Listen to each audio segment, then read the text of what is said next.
None of that was on record. You can't fucking punish me for what I said. Oh my god! If we would have fucking had that live, I swear we would have had like APAC would never sponsor me again. They wouldn't even look our direction. Oh, actually, no, they would. It'd just be the wrong reason. So, how was your week? Oh my god! It has been a interesting week. Been kind of busier than what I need to be. Um, Still kind of shocked that of all the things that I've been having going on in my life, and by the way, thank you, Hungar, for this wonderful shirt. Um, he didn't give it to me. I bought it, but he has some funny fucking shirts. James, his brother, has some funny shirts too, but a lot of his shirts would be better if I had a significant other that gave a fuck about me because, like, he's got a lot of shirts with these big bearded Viking or Norse like warriors with these hot braided blonde haired women in big fur coats and shit. And I'm like, yeah, that'd be great if, like, I had a wife, riding behind me on my Harley, the V twin providing a nice vibrator like substance for the two of us to enjoy as we do 66, 67 down the road. But I'm single, so let me have Hungar feeding spit dinosaur to his little ladies over the fire. And Hungar, James, good men both. But, like, I have been, for the past 5 years, a fatter fuck than I want to be. And it all started when I got the COVID. And oddly enough, just about 2 months ago, I started buying these little salads from the store. I'll try to have like one every day or so, and that'll be like a supplement. Maybe I'll just have that if I don't have anything else, but that's rare that I just have the salad because what type of man that does like 4,000 calories and burning a day eats just a fucking salad when he gets home? He might have had Whataburger when he's out on the road between stops, but you're not just going to have a fucking salad. You might have like a salad and maybe 15 fucking chicken tendies or something. Just let's be honest. Let's be honest. And that's kind of how it is. Or, maybe I stopped by Costco or Sam's and I grabbed a fucking rotisserie chicken and half that fucker's in my stomach. The other half's wrapped up in the fridge. But I've been a fat fuck for 5 years. Yeah. I started eating these salads about 2 months ago. And all of a sudden, like 2 months ago, 6 weeks ago, I started hearing of like people having these salads and they're having explosive diarrhea. And I'm like, how can you tell? We're eating salads. Salads are a roughage. They're a propellant. Excuse me. That helps void your body or vacate your body of things. Oh no. These salads are special. They're salads that come out of Taco Bell. Taco Bell has salads. When was this? I I lived don't by a Taco Bell. I would have a Taco Bell salad. And so I went to Taco Bell and they're like, we really don't have salad. I'm like, yeah, any salads in the back there? And one of the girls was like, I don't know, she must have felt sorry for me. She's like, I'll sell these to you, but don't tell about them. I'm like, okay, no problem. So like for 6 to 4 weeks ago, I started eating Taco Bell salads too. Started having the Crunchwrap Supremes. Find out that like supposedly it's the iceberg lettuce. Who knows? And I'm just having a ball with it. And my guts. Oh yeah. By the way, I'm also on about 15 to 20 different supplements. Some of it's black bitters, black seed oil, fucking oil of oregano, things that Yep. kill gut enzymes. And like I shat out a Man of War like 4 weeks ago. And not a sight you want to see. Like you're staring between your thighs, trying to look around your dick and balls, and there's like a carapace hanging down there, and you're like, what the fuck is this? And when I pulled it, like it was like smeared with black shit, and I'm like, part of me wants to save this and send it off to like Rob Bottin, like, can you make this for the Thing sequel? And the other part of me is like, get documentation of it, and the other part of me is like, just flush it, just kick it, get rid of it, kick it like a fucking abortion in a China buffet. Just put it under the rug, goddamn it. And I had some competing thoughts. Eventually, I just flushed it, and I thought, well, it's just the oil of oregano that just killed the parasite living inside me. Just about a good maybe 10 inches, like just like carapace and other guts and such, and like other stuff. And at first, I thought like the oil of oregano wasn't really telling me the truth. Like they have the ads. I don't know if you remember toy ads from 1970s. Toy ads in 1970s were kind of facetious, if anything, because they'd show you the big track and you program it, and it goes around and pivots, and it has a little flashlight that lights up a little bit, and then it goes around again, and you have to go program it again and have it go off. And when you bought the big track, like you spent like 7 or 10 minutes reading the manual, not understanding what the fuck it said, and then finally, like a friend of yours would tell you how it worked. And so, like every time you wanted the big track to go somewhere, you had to spend like 3 to 5 minutes to program it in to have it do stuff. Toys in 70s sucked, by the way. So Yeah. I'm just saying that, like, all of this stuff, like, I thought the ads were facetious. Hey, Doug and Beth, how you doing, sir? But I was having trouble. That'd be good. Hey, how you doing, guys? I didn't know what the fuck to expect. I really didn't know what the fuck to expect. And I'm like, well, maybe they're being honest about the food and the stuff that I'm eating. I didn't know. And so, like, I'm continuing to drop weight. I'm down at 230, 235, because I just had like another 15 chicken tendies. I hadn't really eaten all day. Well, I had a cinnamon roll, but like I had a cinnamon roll and a pot of coffee. So those cancel each other out. Because if you have a pot of coffee, whatever you had is gone. It's over. Yeah. It's out of your body. I'm like, I need chicken tendies. You know how you are when like you're by yourself, like the wife or girlfriend's not home or nobody's watching me. I'm just gonna go and I'm gonna grab like an entire bucket of KFC and eat half of it. Tomorrow I'll have the other. You know, it's the same fucking thing when you got a bag of chicken tendies in the fucking fridge. You know, you got them in the freezer. Like you're like, oh, put these in the goddamn air fryer. And hold on, let me get some spices on here and put some barbecue sauce and this till off to the side. And I just gotten home, had a little bit of an emergency call, so took care of that. Got home, was hungry. I had caloric activity today. I burned more than I ate, I felt, until I had my food. So now I'm going to probably go grab some coffee beans and put them between my lip and gum, just like as if I was dipping or something. But I don't want to fall asleep on stream again. How are you guys tonight? Yo, by the way, everybody in the chat, you all missed it, but I can't repeat it because we're going to lose our sponsorship from APAC. Thank you so much, APAC, for being here. And congratulations, Paramount and WB, you fucking losers. For doing the thing that should never have been done, but it took a year to whine about it to happen. It's great. Yeah. Just upsets me. Like, you have the same fucking reaction that I did. I couldn't believe they fucking united. Of all things, like, really? Aren't we supposed to be against a goddamn antitrust or a monopoly?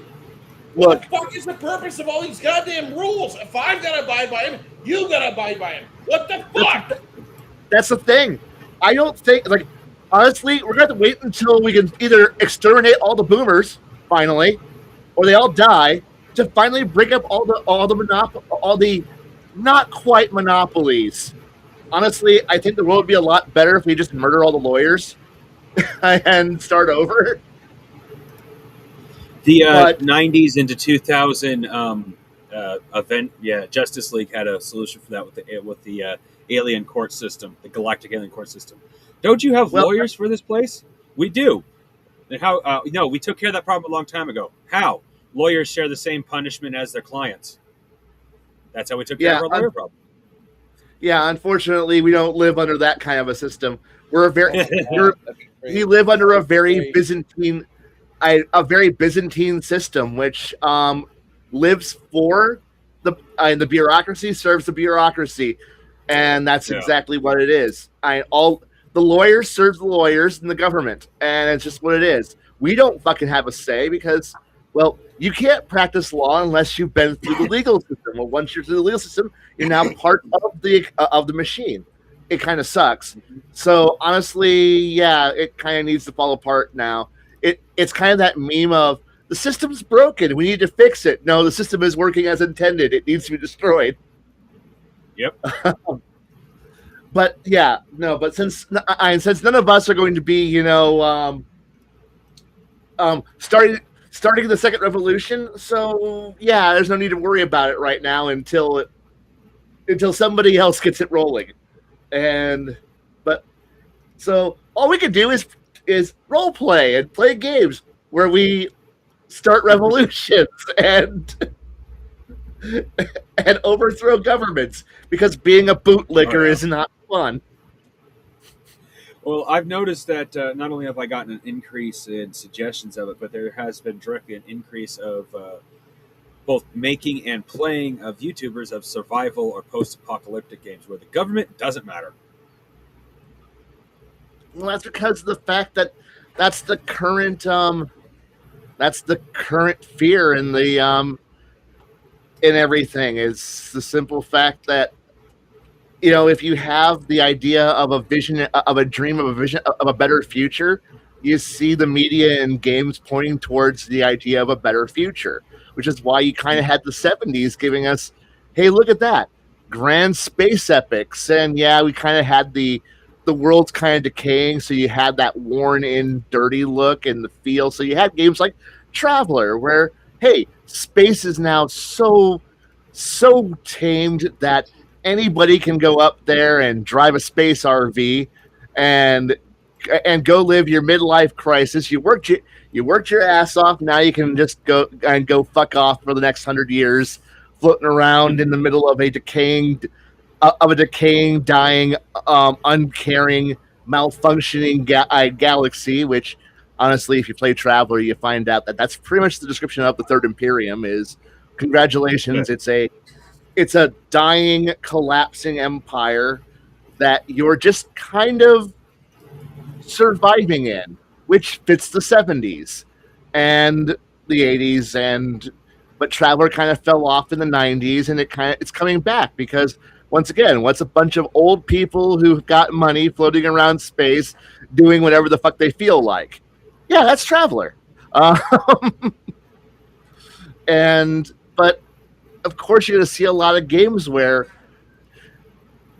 well, what's the current thing? Society's going to fall apart, so you're going to make games and literature that kind of focuses towards the idea of a collapsing society. So, because that's the current zeitgeist we had in the 90s and the early 2000s, we had fear of the outsider, and the zombie epidemic, which the idea of the horde, and it slowly evolved, was that entire era, which was fun. But that fear is no longer really the big fear.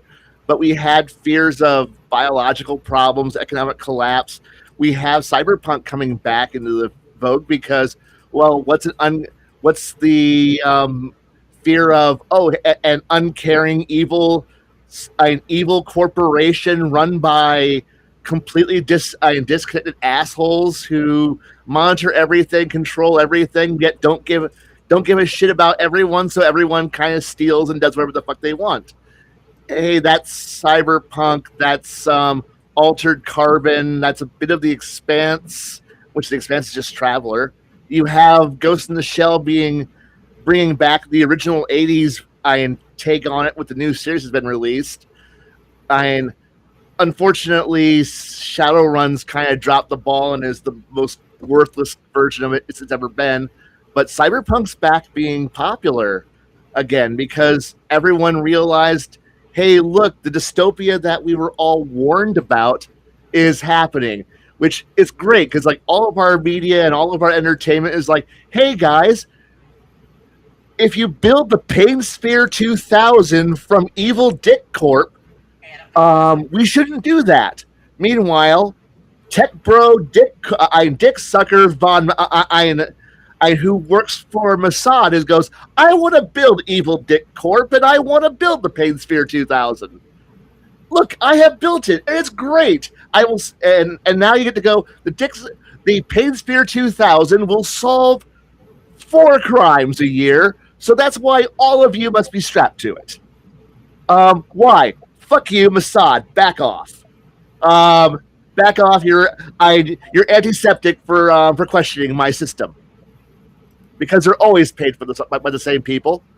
And so we're all realizing that as our media and our tech systems all kind of merge and unify into one, we're going to be seeing soon probably, megacorp versus megacorp. And since we keep handing more and more power over to the corporations, we're going to get where the corporations can do whatever the fuck they want. And thanks to the glories of data centers, because we all need to be monitored in real time by cameras at all time. So we need to be able to track everything you've ever done for your entire life, and we need to build 4,000 things because I am too stupid to use a search engine. So people need to be able to turn on a computer and go, dear computer, how brush teeth? What food eat? You should eat rocks and glue. Okay, eat rocks and glue. For my smart computer glass thing tells me to eat rocks, and you're like, who the fuck runs the algorithm? We know who the fuck runs the algorithm. A fucking South African who's high on drugs. That's who runs the algorithm. Who runs the algorithm for Google? Some fucking curry eater from goddamn India who doesn't give a shit about anybody because he's scamming everyone. Who the fuck runs the algorithm out of China? Some fucking guy who lies to everyone and serves the CCP. Who runs most of the algorithms? Well, it's some guy who's going, I want to upload my brain into the internet and then fuck everyone because I want to build robots to replace you all. I will live forever in the internet, and I will ascend to a new, higher future. And yes, this is what a lot of them think. And all of you can fucking die because I will have a robot army who will do everything for me. And who run New World? Yeah, not us. We're all expendable. Congratulations. But hey, we're all now looking at the idea of, man, this might actually be the cyberpunk future that we were wanting to, that everyone was saying was a terrible idea, was dehumanizing, and was a miserable experience. Maybe we shouldn't do that. Hey, look at that. Now we have it. And you know what we don't have? Cheap healthcare. Which, if you played Shadowrun, if you play Cyberpunk, the way it was written in the 80s, and you look at how cheap healthcare is in Cyberpunk, you realize we got the worst of it. We got the shitty internet and the holograms and the advertisement and all of this, but we ain't paying for cheap health. We don't get cheap healthcare because we live in a RoboCop world. Yeah, no, we live in the shittiest of all the futures, and we're okay with this because we're told we're okay with this because, hey, I mean, I wouldn't mind living in a cyberpunk dystopia if I had the ability to go see a doctor and my car was cheap. But my car is a pile of shit built by a useless company that decided to fire all the engineers and hire a computer to build it, or worse, hired a bunch of Mexicans who decided to build the worst car humanly possible. This is Ford, by the way, just so you know. Ford fired a bunch of good engineers, shipped a bunch of AI and hired a bunch of Mexican engineers, and then suddenly they have the most recalls in the entire industry. And then they realize, oh shit, maybe we need to hire Americans who know how to design shit. Oh hey, our company is shit because we hired a bunch of fucking foreigners.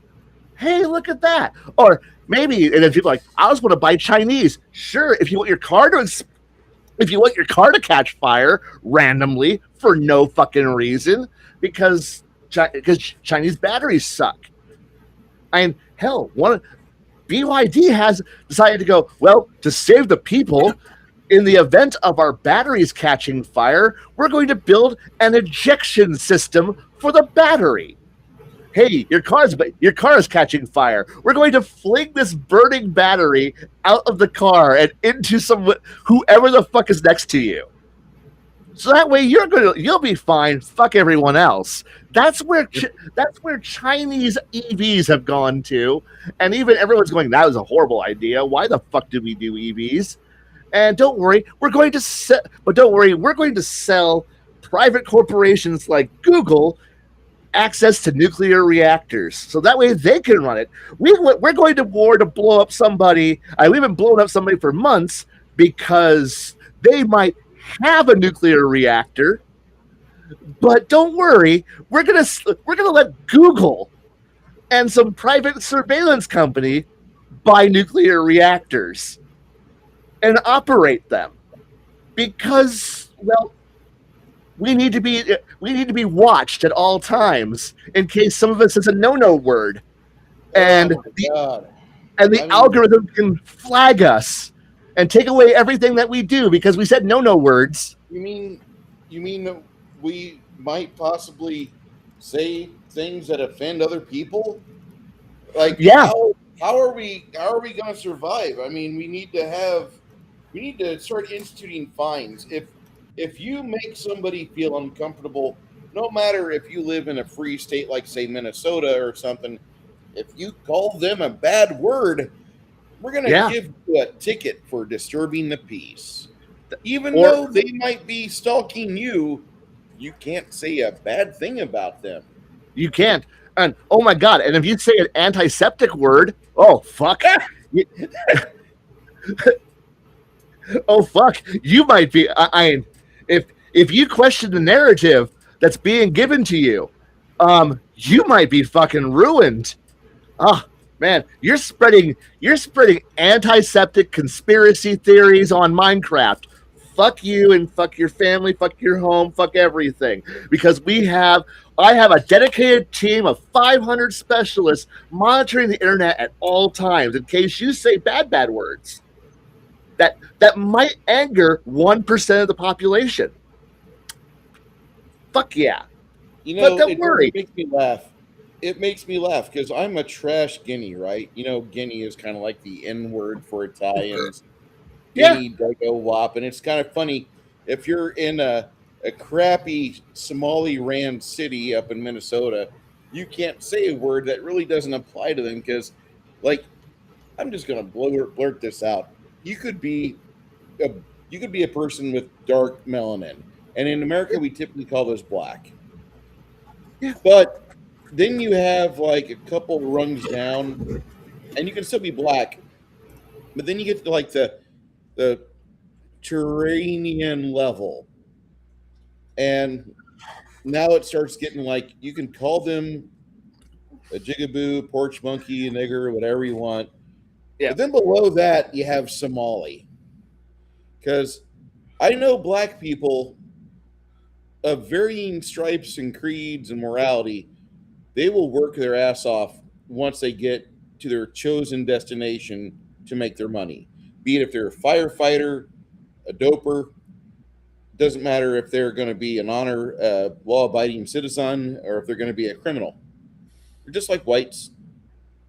But in my few times, I've had to deal with Somalis. A couple times at a truck stop, a few times up in Minneapolis, the center of the cancer.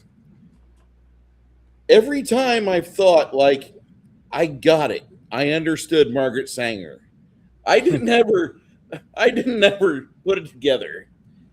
I didn't think she was talking about like the general, like most like regular non-Somali black people, like Congolese or Nepalese or people from like Egypt or something of that set.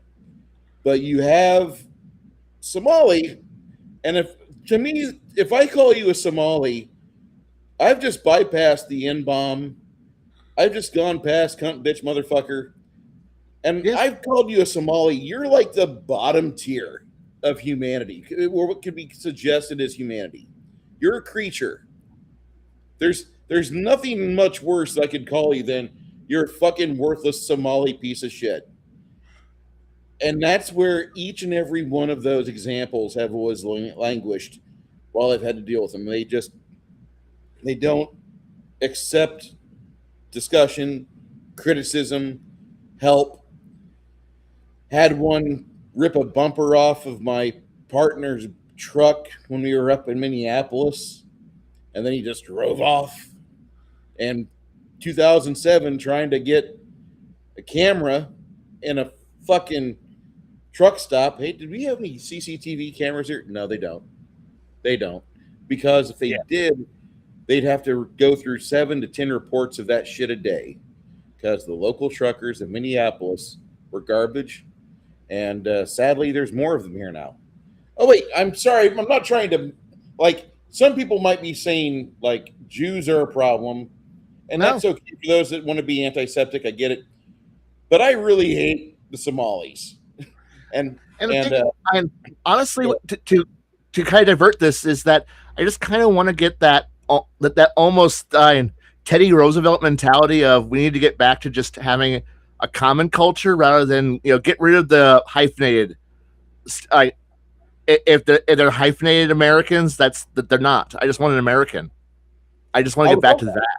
I would love that. We don't have that. I don't think we're ever going to not have a hyphenated culture because nowadays, like, we have a whole month for you to proclaim to everybody and shove it down your throat that you take it up the ass.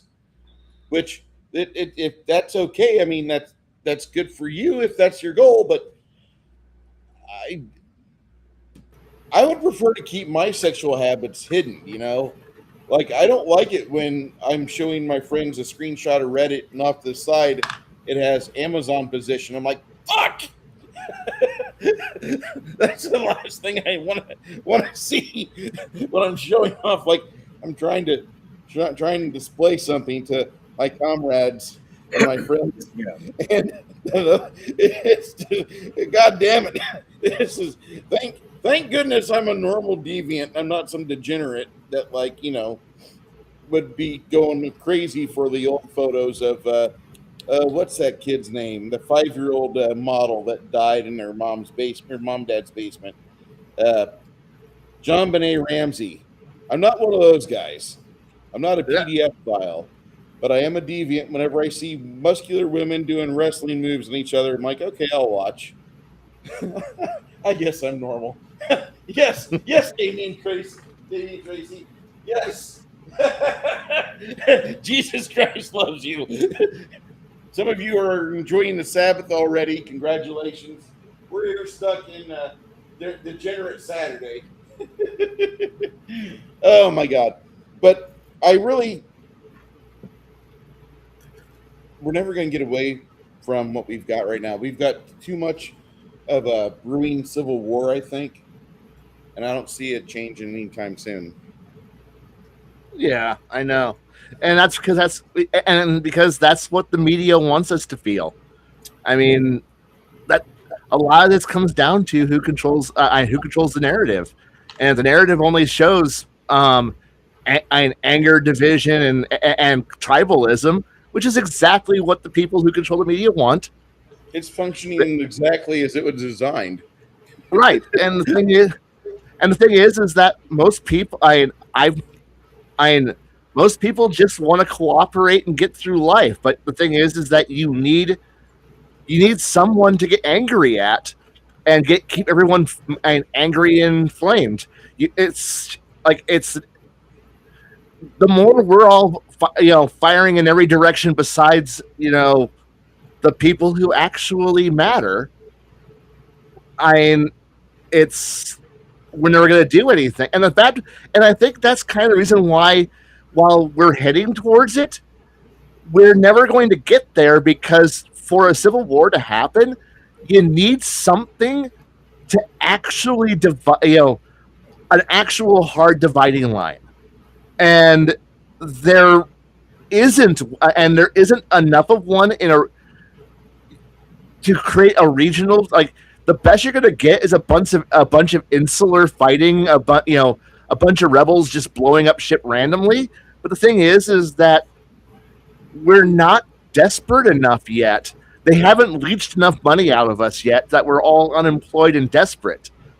I mean, something's got to happen, and there are certain grifters. I will point to a certain beanie hat wearing dipshit who streams all throughout the week and lives in West Virginia, not too far outside Washington D.C., just enough so that way he can have his beanie skateboard compound, and talk about how much but we all know that he's pushing his own cultural values in his fighting, and we kind of know that he takes money from foreigners.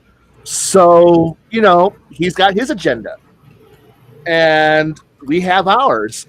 And the thing is that the question you always got to ask is, who's profiting? And if somebody can afford a multi-million-dollar fortified complex in the woods with armed guards, dude, he's grifting. And everyone who's making money off of this shit, you got to question: are you making money because you're legit, or are you chasing an algorithm and right now you're cashing in the bucks?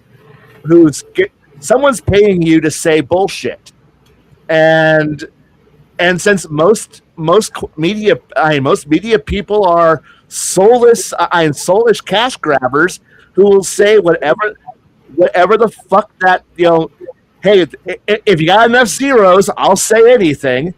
And at that point, you got no standards, you have no morals. At the moment you say, I'll take your money and say your shit, you're a soulless, grifting piece of shit. And honestly, I don't want to listen to those people. But they run everything. The fact that when you turn on CNN or MSNBC or the Fox News, all of them are propaganda outlets. Well, look who's paying for their shit, and who's advertising, who's paying for them, who do they bow to whenever somebody barks, and that's who controls them. And I don't trust any of them because, well, if you got an ad read, you're fucking selling shit, and oh no, to all of us people who are like, hey, I'm selling food that you can reheat to eat better, or here's my coffee company, or buy a t-shirt and buy some energy drinks. Those people I trust far more than and now a moment from our sponsors. Hi, I'm an old person and my butt is on fire and my skin is flaky. Please, but thankfully, because I found Limp-Dicolol, I feel better about the fact that I am a decrepit old piece of shit, and I haven't died yet. Have you tried the Taco Bell salad? Yeah, go see your doctor for any questions you might have. Side effects include 15 minutes later, all the shit is, but don't worry, Limp-Dicolol will solve all your problems. Hi, I'm somebody who's going to tell you that the world is kind of shitty right now, and it's a scary place. You know what you need to do? Buy gold.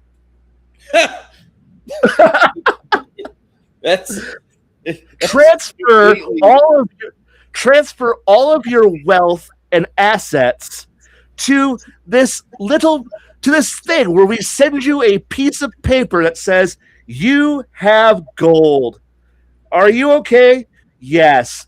Now, if you transfer all of your 401k and your pension plans over to our Gold Saver plan, we will guarantee that your piece of paper that says you have money will be safe when the markets collapse and catch fire.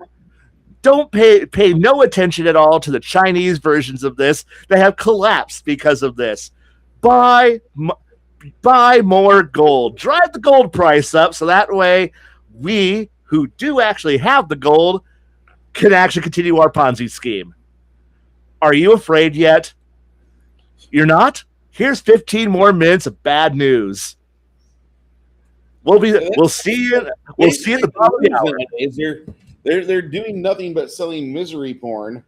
I mean, I don't mind porn, but there's a couple porns I don't watch. One is misery porn, the other is boomer porn, which I gotta thank Veteran of the Sign this weekend, because he introduced me to a word that I've been trying to describe whenever I discuss the movie or TV show Tulsa King. Okay, what word? Have you seen Tulsa King? Yes or no? No, but what word? It's called boomer porn. Okay. Boomer porn is basically like, hey, back in the old school, we didn't have credit cards or debit cards or didn't pay with apps. We had cash. Oh, okay, well, we take cash too. Your coffee is going to be $3.95. Holy cow. Back in the old days, back when I was growing up in Brooklyn. Sir, this is Tulsa, Oklahoma. Yeah, I know. But back when I was growing up, like a coffee cost you like a quarter. Sir, a gallon of gasoline is now over $3 a gallon. We try to equate it with that. Well, you ain't getting no gallon of gas out of no coffee. Sir, have you ever had our coffee before? You're going to be in that toilet in about 20 minutes. Oh, okay. Well, I guess here's your $4. Take the nickel as tip. I hope it provides you all the riches you need. It's like, oh, thanks a lot, fucker. And then he's like, back in my day, we wouldn't be talking to, a customer like that.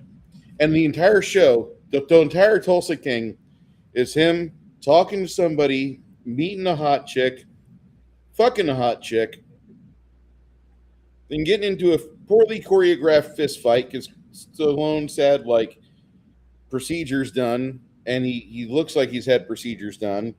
Continue to have procedures done, and it's a poorly choreographed fist fight with other aging Hollywood actors, guys that you would never see in what I would call a AAA martial arts movie in 2026, right. Like Furious. He's not going against like The Rock or Vin Diesel even, and those guys, in my opinion, have aged out of the action category. No.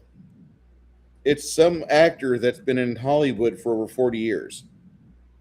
Okay? You understand what I'm saying? He's like over 60 years old, and they're having fist fights. 60-year-old men, 60-plus-year-old men having fist fights. Not gunfights, not calling somebody up to have somebody else do the job for them as a proper man should. If you're over the age of 50 or if you could be in the age category of general and military, you probably don't need to get into a fist fight. You can, but you're generally probably, there's a 90% chance you're going to lose. And you should have called upon his JoJo avatar. Every one of the shows, every one of these seasons for Tulsa King is the same fucking shit.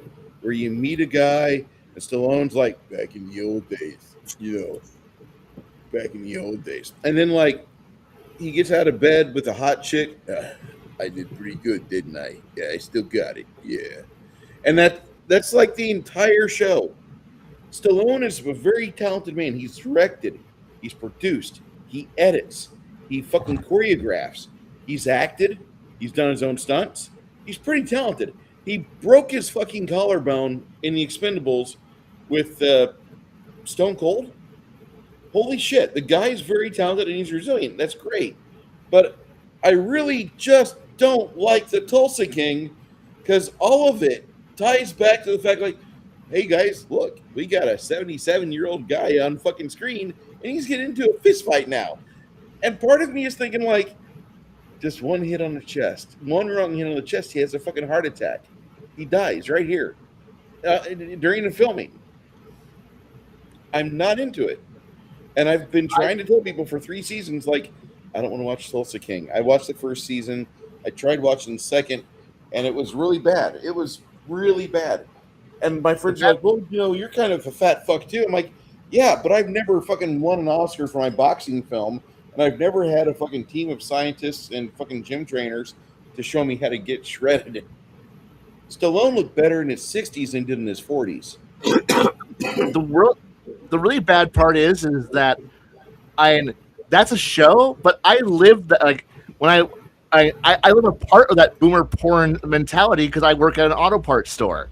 And Oh no. so I get all these guys who come in there and they're like, back in my day, and I'm like, oh fuck. And I can always tell them when they're because they come in still acting like, like I drive a 70s muscle car. I'm like, congratulations for A, still owning it, B, still knowing how to work on it, but you're not in your 20s and 30s anymore. You're in your 70s.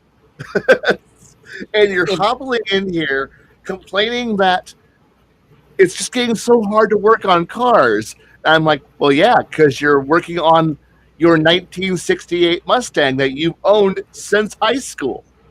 And you're showing me the photo because you want to make sure that I know you have that car. And he's like, I used to be able to walk into a Napa and I'd be able to just find whatever I needed. Like I was able to walk into an auto parts store, find whatever I needed, and I'm sitting here going in the back of my head going, yeah, because back in those days we only had like 4 engines, and they were in every goddamn car. And yeah, and it was held together by a spring and then some sheet metal and some other fucking crap. Yeah, and he's like, well, why don't you have lock rings in stock? Because nothing requires lock rings anymore, sir. Very, very few things still require a lock ring. Well, don't you just know every oil seal off the top of your head? No, because most things don't fucking require that. They require them, but most of the things that are on the road don't require that anymore. Well, don't you? No. Brutal honesty. No, I don't.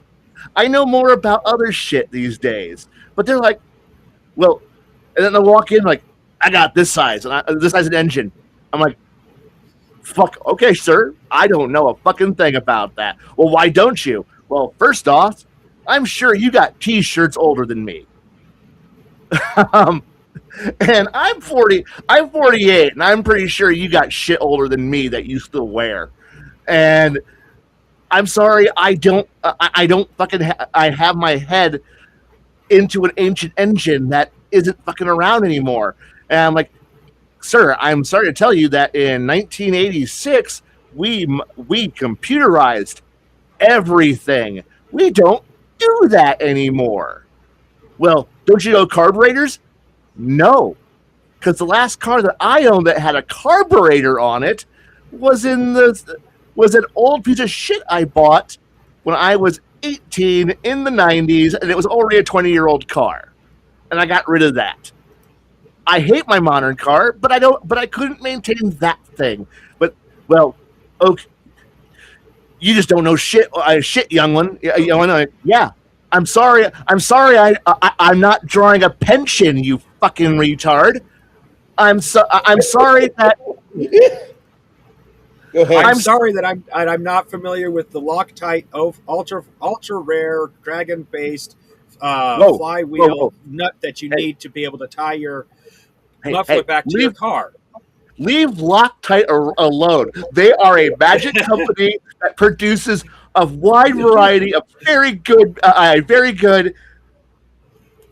adhesives and chemicals and other fun things that make it sure that your rattling shit piece does not just throw a bolt. We offer everything from low strength. You can pop it with a hand tool to shit you need an impact wrench for. And boy, do I sell it, and no one buys it except for this little old lady who walks in and goes, "I need the purple," and I'm like, "What? Purple? Oh shit, we do sell purple. Fuck, I don't have it in stock. Like, what do you plan on? What the fuck do you plan on? Needing to keep that bolt from moving that requires purple Elmer school glue."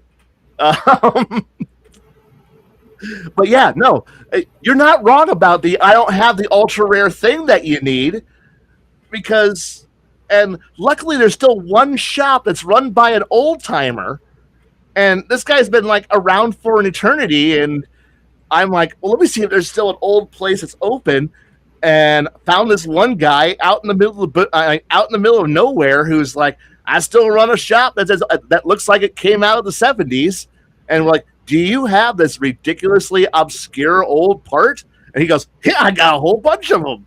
And I'm like, holy shit, when do you close? And I'm like, old man, I have found another old man like you. Go be amongst your own kind and like release him back out into the wilderness and push him down the road. And wait for the inevitable news report of an old man hitting a kid. Honestly, at that point, I don't care because they're not in my goddamn parking lot. But that's okay. I love it. Yeah? I fucking love it. I'm telling you, like, hearing you talk about this shit, and like, I just realized, oh God, Khy's entire 40-hour work week is one continuous story, started and ended at the same point with every customer. You know, back in my day, everybody had a fucking thick left calf because they had a clutch through everything. And yeah, everyone had a 350 engine in it, and they're all the same engine. Really, they are. And we used to be able to buy alternators for, like, what do you mean that alternator costs $280? Reman. Oh, but back in my day, we could buy that for, $50. And I'm like, sir, when that was that cheap, I wasn't even born yet. You were getting drunk off of 5-cent cans of beer and smoking cheap ass weed from a ditch. You had pull tabs on your fucking beer cans. Yeah. When you didn't have the modern. No, you had a pull tab on your beer can. And you were pumping leaded gas into your tank. Thank you. I'm getting lightheaded thinking about that shit. I know, but it's like, I'm sorry, your car was pre-EPA and leaded gas. I'm sorry. Or when I have some guy who wanders in and I say shouldn't they wander, hobble in, and I look and I see it and I hear the door ping, and I can tell that when I see some kind of wrinkly bald head or some very patchy stretch of thin hair come tottering down around like no. See, you got a bald head of somebody who's not old yet. No, I can tell old bald now. Old bald. That's funny because to me that sounds a lot like Goblin Slayer. His name is Orc Bald. Orc Bald. Yes.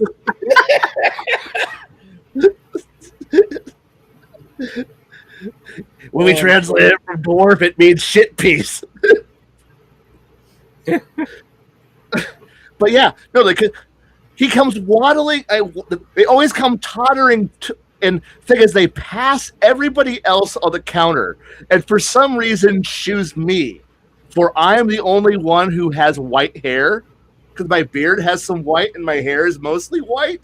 It's about half white now. So they will bypass the girl who knows shit, because she grew up in a family of mechanics. She knows what she's doing about 85% of the time. There's some things that are just too obscure for even her to know. Then she'll walk past they'll walk past my boss, who's a little younger than me, but he's got a decade and a half of experience in a body shop. He knows shit. And then they walk past my assistant manager, who he's spent 18 years selling auto parts. He knows his shit, but he's not very personable.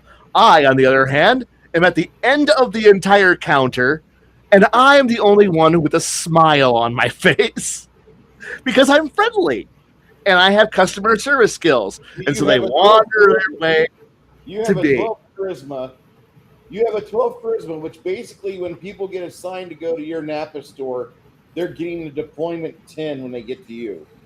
Yes. Yes. And my only major talent is, boy, do I know how to use a catalog. Like, I know how to actually use the old paper catalogs, and I can Google shit. That's how I fucking know anything. Am I a fucking master mechanic? No, because it isn't a steam engine. It's like, If it was a steam engine, let me show you what I can do. oh man, do you want me to go into extreme detail about how to build the gears that mesh so I can put 4 steam engines onto one shaft? Fuck yeah, I can do that. Oh man, can you explain to me how what oil I need for my differential for my 2018 Ford F-150? I'm like, fuck no, I don't, because Ford's retarded. But don't worry, so Chevy and so's everybody. Can you get me a Nissan part? Fuck no, I can't.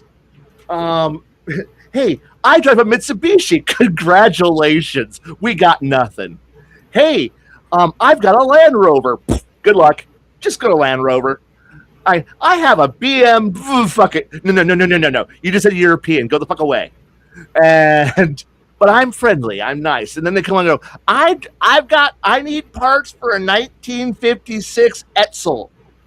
And I'm like, what the fuck? Why? Why are you here? Can you find me the parts I need to make the light bulbs in the back of the thing? I go, do I look even as old as you that I would even have worked on that? It's an Etzel. Right. I have the light bulb. Can you match the light bulb to it? And their hand is shaking, and I'm like, who the fuck is working on your goddamn car? Because it sure the fuck ain't you. Or maybe you are. He's like, I love it. I love seeing people that are driving a car older than me, and then they say something to me like, hey, it's for sale. If you got 18,200, I'll take that. You can have the pink of this. And I'm thinking to myself, like, my car, Kelly Blue Book, might be worth 18 or might be worth 24. I don't know. It's a 2018 Sub. And I would buy it for that because I know Subaru. I know the parts are still available. I know once Subaru puts something in their Legacy or in their Impreza or in their WRX, it's going to be in that model forever. If I bought an Impreza from the 90s, it's still viable. If it was the 2010s, I could still find that part.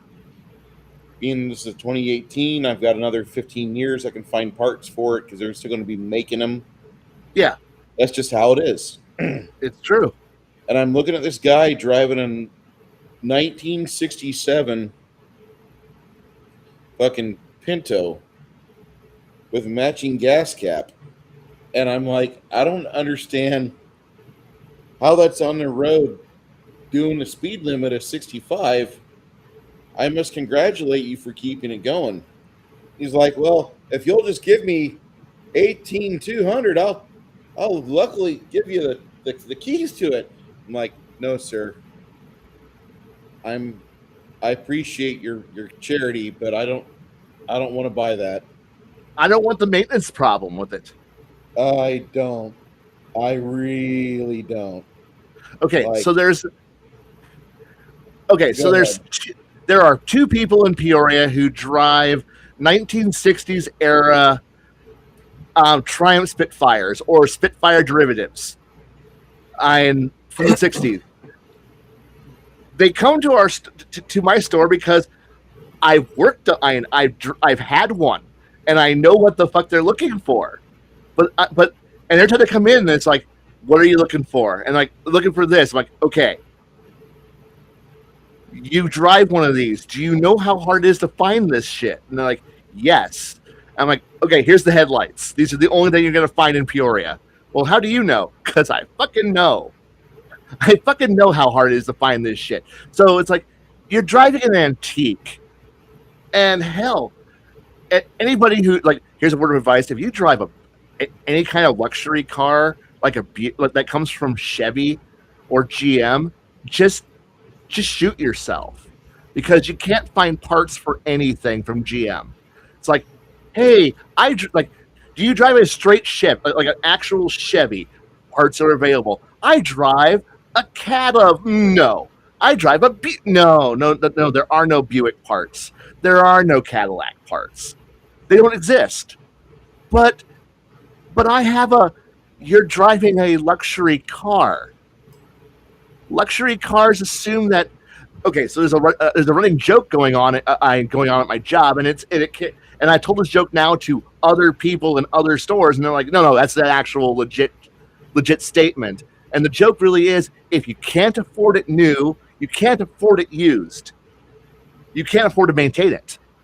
Yeah. And people who buy luxury cars new are old fucks who are buying it on a lease for 5 years, and then once their 4 to 5 years are done with the lease, they give it back to the dealership, and they get another new car because they're old and they have money and they're stupid. They don't want to fix shit, and since all cars are designed to fall apart in 5 years, you're passing all the maintenance problems off to the next guy who's going to buy it, who's going to be like, I'm going to buy me a Cadillac. That'll make me look really good in my neighborhood because I'm driving a Cadillac. Are you the first owner? No, I bought it used. One owner used from a dealership. I'm like, all right. Could you have afforded that car when it was new? No. Then don't buy it. You can't afford it. You can't afford to maintain it. That BMW, because I have people who walk into my own store and go, "Hey, I own a BMW." Why? And like, why do you own that? Well, because it's a BMW. No, it's a late model BMW. It's a 2006 BMW. No, it's not a real BMW. No, it's a real BMW. It's legit. It's good. And I'm like, no, it's not. Yes, it is, but no, it's not. And they're like, well, how much for parts for this thing? And I'll tell them it's $400. Man, what? No, it can't be $400. Yeah, it's $400 for a reman. Oh man, I don't want to pay $400. And I might go to AutoZone. AutoZone will get it to you for $250, but it'll be shitty quality and it'll fall apart fast. Man, I just need a water pump. Oh, that's fun. That's $380. I need to charge you about $120 for the core deposit because I want that water pump back. Man, so I gotta give you like almost $600. Yep. I don't have that kind of money. No, you do. You just don't want to pull out your giant wad of cash of your neighborhood street pharmacy cash that you've got. And I don't want it because I don't want that much cash in my goddamn drawer.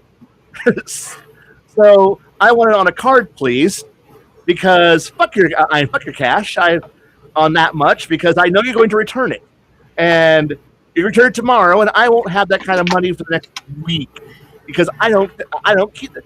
I deposit that much money, and so no, I can't give you a return. And you're gonna probably want to put it on your Chime card, your fake money bank card.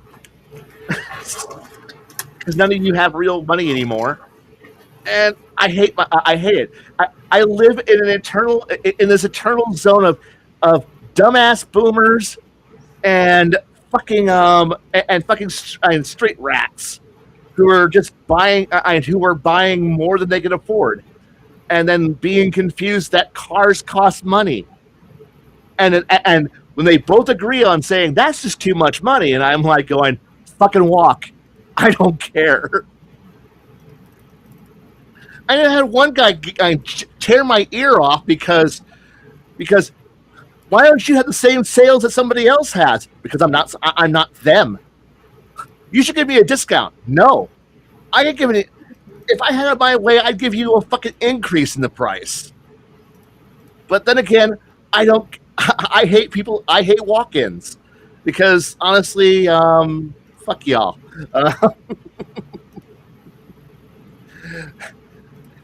The people I want are the ones who come in, They know exactly how much it is. They know the part that they need. And when I say it's $500, they go, all right, it's $500. And then they get it and then they leave because they are professionals. They are are the guys who work in their garage and go, all right, $500. And, or it's going to be 3 days. I can have it here in 3 days. All right, 3 days sounds fair. What I hate is the weekend warriors, the weekend mechanic who walks in and goes, man, my car broke. And I'm like, not a problem. Well, what do you mean you can't get it today? Well, if you want to pay for it's not anywhere near here. I can get it here in 3 days, but I need it like today. And I'm like, well, I can't make things magically appear. I can get it here tomorrow if you want to pay me $500 in shipping for overnight a CV shaft from Denver, Colorado. That sounds pretty reasonable. I'm just saying, as a guy that, my livelihood depends upon having the parts installed in my vehicle. Yeah, that's okay. If I was under that gun, I'd be paying it. But these guys, they're busters. They don't have a pressing need. And the thing is that the people who fucking know this and do their job right, I will bend, like, who know their shit and know that when they ask me to bring them a drive shaft for a Ford F350 or F450, and it's a newer model one, so there's not a whole lot of them floating around in spare parts yet. So it's like, can you get me the because I have a 4-wheel drive F450 and it's a dually and I need all those extra bits, and how can you get it to me? I'm like, yes, it's expensive. Okay, how fast can you get to me? I can get it here in 2 days. I need it tomorrow. Are you willing to pay me $600 to get this thing flown in? Yes, it'll be here tomorrow at like 3 in the afternoon. Okay, done. And then I get my UPS guy driving up there and going, what the fuck did you just order? He's like, it's been in the back of my truck all day. And I'm like, well, you should have got me first. It wouldn't have been in your truck all day. And, and then I'm unfolding this, he's carrying it in and I'm helping him carry it and go, awesome. I have a crate now that's got this thing in it. And that's the part of my job I like.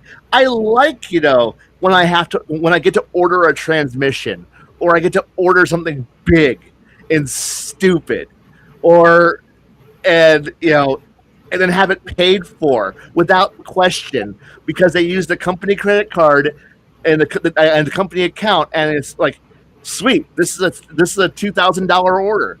Fuck yeah.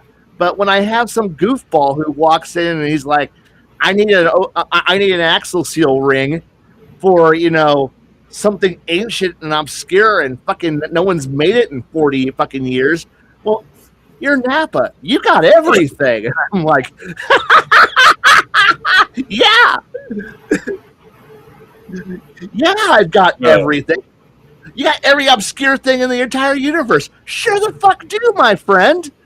But, yeah, it's in a warehouse in Minnesota. Yeah. No, go ahead. I bought my car because I had 3,000 miles, $3,000 left to pay on my Honda Civic, and it's getting ready to start having a whole bunch of problems in it. I could either man up and pay for those problems, or I could shove them onto the next owner and get something I really wanted to drive. Yeah. My buddy just got a gig at AutoNation as a general manager. Good for him. AutoNation. They're the car variant of Napa.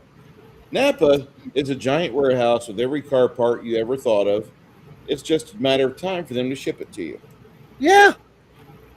However, AutoNation doesn't sell parts. They sell whole cars. Okay. Like, everything is available coast to coast. And, goddamn it, I want a WRX. and I find one with 34,000 miles on it. That's not bad. 2018. With that This little, is in that's not bad. 2024. This was okay. 6,000 every fucking year. This is a weekender car. I wonder what's wrong with it. Well, I'm starting to find out now. I got to get brakes done. That's not going to be cheap. Okay, whatever. But I knuckle up and I get ready for this, and it's going to be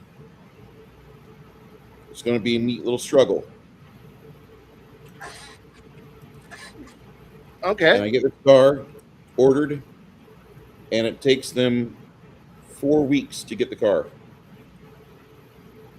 It's sitting in the garage, but the garage is in the middle of a hurricane zone in Houston, and they have 3 hurricanes in the summer of 2024, 2 of which are moderately bad.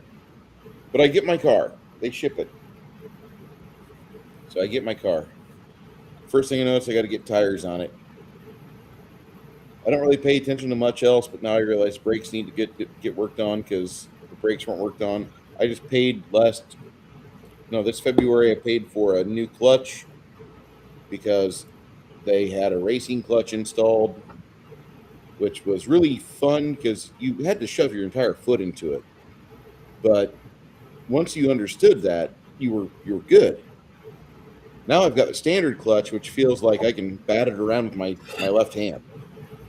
I can pinky press it. So I'm really impressed with this car, but the fact that it runs the way it does stock, it kind of makes me baffled. But I like this car. I realize that as the cars are progressing, and I don't ever want to buy a new car. If you're going to mandate that I have to stare into a camera to turn it on, if I have to fucking tell the computer, hey, when I put the brakes on at an intersection, you can idle off. No, I'm not giving you permission for that. I don't like the new cars. Nope. At all. Nope. And I don't know who the fuck is making these decisions with these bad committees to make the cars this retarded. But these cars are retarded as hell. I had to drive a Crosstrek while getting the clutch worked on. And every time I started up, I had to remind the car, hey, don't turn off when I, get to a stoplight. Because otherwise it would turn off when they get to a stoplight. By the way, it's a Subaru, and everybody and their sister thinks that when you drive a Subaru, you've got a clutch and a 6-speed. And so they're wanting to race you, and you're like, I got an automatic, I'm sorry. My car shuts off automatically at these stoplights. I really can't race you. It's the funniest shit. The look of disgust these other drivers give you when you're driving a retard automatic car. And that's exactly what it is. It's a retard automatic car because for some odd reason we can't have manual shift anymore. Oh, and I know there's some people that they love automatics. I get it. And some people are like, oh my God, I get to hold my wife's hand or shit, whatever that is. When I get in the car, 99% of the time when I'm in the car, I'm the driver.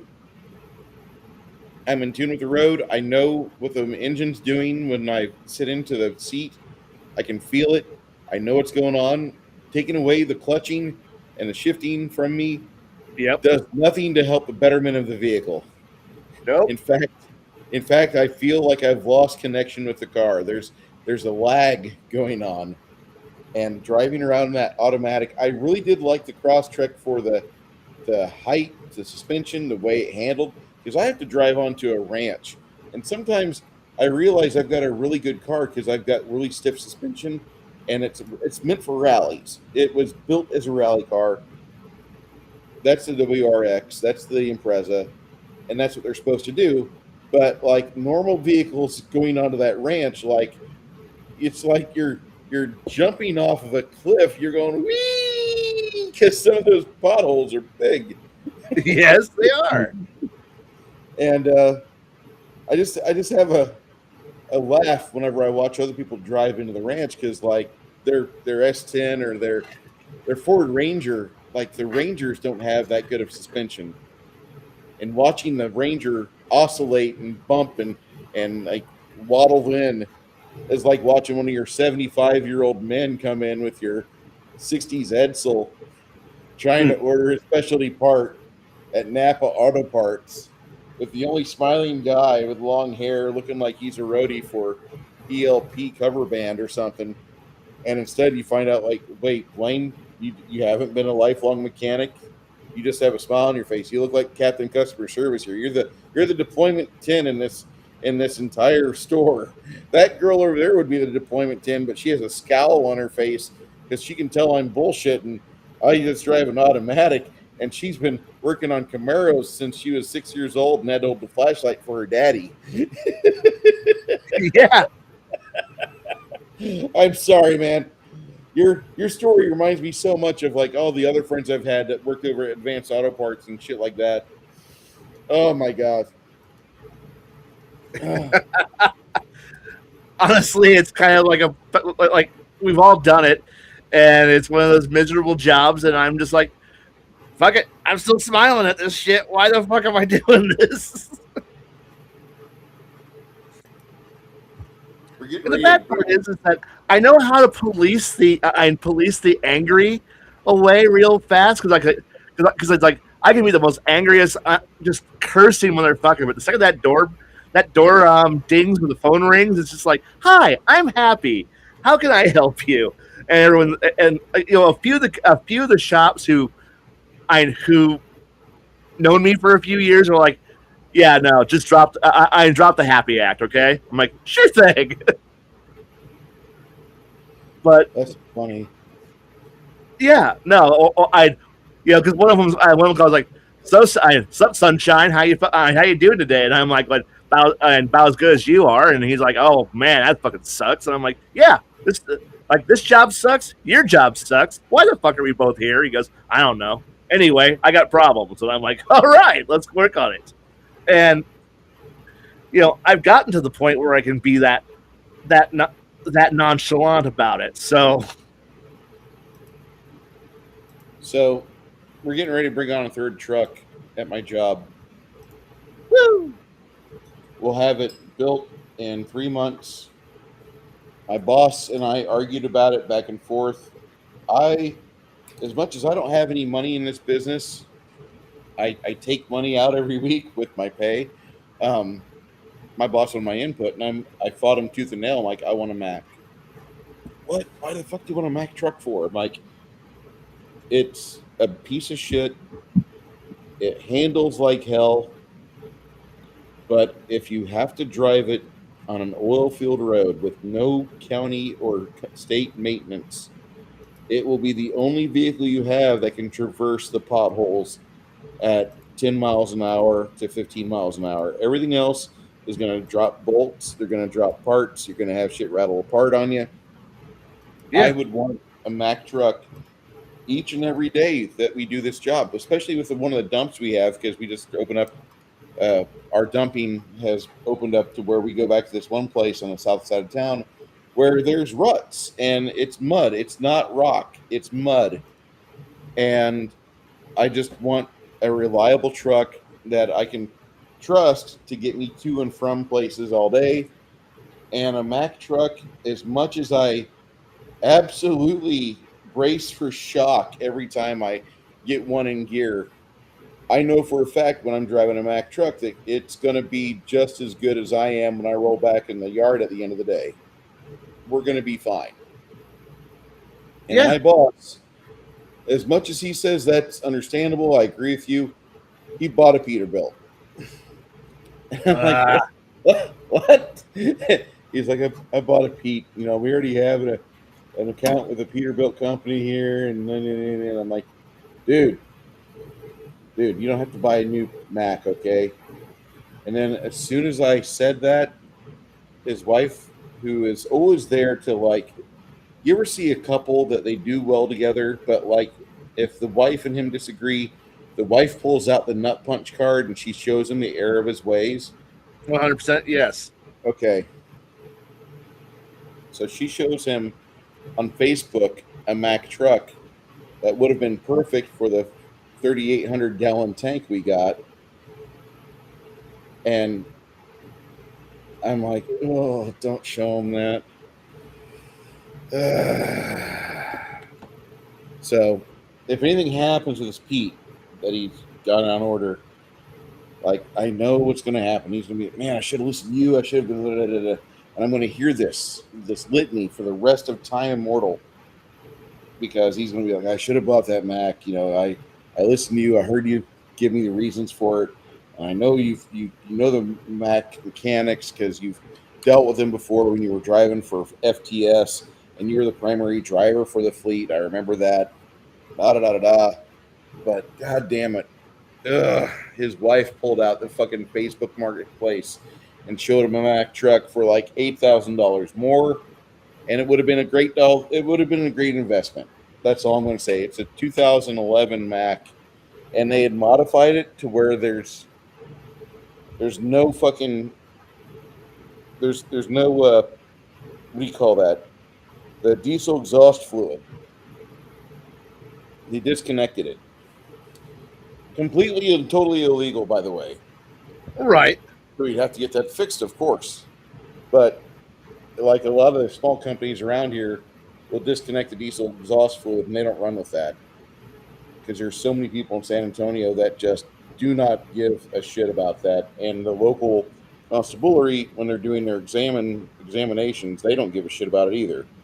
They really are more concerned about the weight of the vehicle. They're not worried about emissions, which is funny because everybody knows that the DEF, all it does is just it ruins the engine. It causes so many problems with the engine.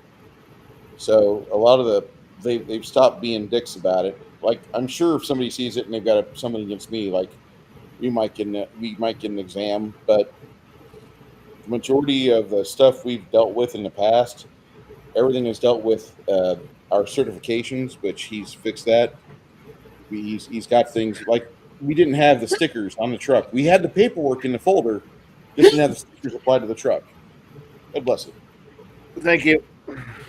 Poor David down there. David's like, oh, when can we get back to gaming? Sorry, David. Sorry. It's okay. I also ate a little too much for dinner, so I'm in a half food coma right at the moment. Oh, what'd you have for dinner?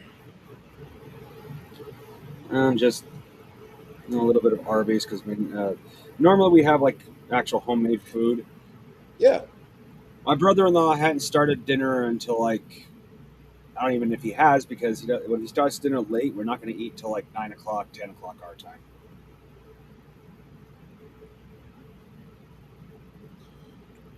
You know, Arby's makes a fine sandwich. Better than most places, I'll give it that. Most fast food places, you have to deal with grease. Arby's, it's salt. Yeah. That's a good way of putting it.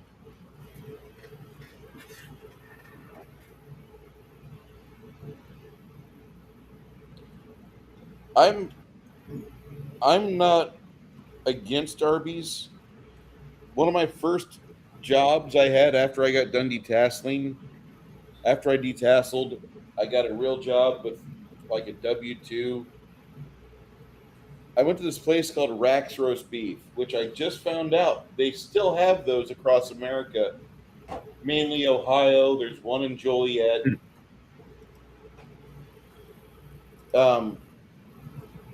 This place had a really disturbing cartoon character as the company MC. Huh. And it was one of those restaurants that back in the 90s they didn't know what the fuck they were doing. They thought like, oh, we got roast beef and we bake potatoes all day.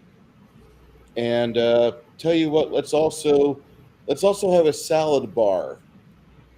And they had an all-day salad bar that for $3.99 you could get a plate, go up there and load up on calories, and then go get another plate and fill it up and load up on more calories.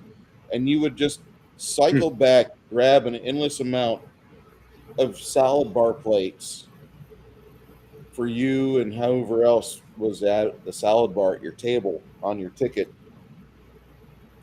And the salad bars what broke them. They had a good model. They had good roast beef. They had good bread. They had amazing fucking fries. The curly fries were shit, but no surprise, curly fries are always shit. It's amazing how good their food was until they added the salad bar, which for some odd reason, that salad bar collapsed the majority of the company. There's like 5 of them left nowadays. I think there's more Rack's roast beef restaurants than there are operating Big Boy restaurants. Remember Big Boy? Oh, best milkshakes I ever had in my life. Sorry. No worries. I miss that place. That was like my favorite stop growing up in Decatur and driving past the Big Boy. Like, let's go to Big Boy. You're like 4 years old. You got like money coming out your ears, right? No, you're a fucking 4-year-old. You got no money. You're telling your mom like, I want to go to Big Boy. Yeah, so do I. I'm broke as shit, and I'm paid $1.75 minimum wage. God, I love the 70s. I don't. I'm so happy they're over. I'm going to spit out these coffee beans because I think I've sucked out all the juiciness out of them. And then I'll come back to this wonderful table. David, what would you like to talk about tonight? Well, what I was thinking about was I read one of Khy's rants earlier, specifically about the balance of magic to characters. Okay. I was thinking about it. So I was like, yeah, I'm basing a lot of my game off of anime. Problem is to make the wizards special, I kind of have to give them special abilities. But especially where I based it heavily off of Mage the Ascension, I kind of had to more or less give the regular people something to aim for in the way of power. But then I realized, and what's the point of the mage? Right. Oh God, how far back was that conversation? I just want to figure out where I read at. Long ago. I think it was the one before last. Yeah, the one just above the iron nest I put in. Okay, I just want to make sure I just want to catch up so I know what I was. Yeah.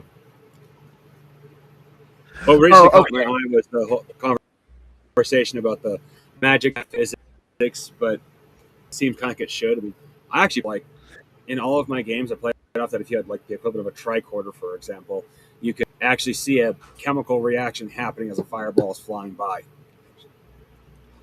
Well, on that, I was kind of going with the idea that for some things, people want to have magic being special and all, and not. But excuse me. I think when it comes to that kind of mentality, is that it has. I think what I was trying to point for was that if God, sorry, I'm rechanging gears on this. Get back to what I was thinking then, and I know which anime. I know by choosing say One Piece.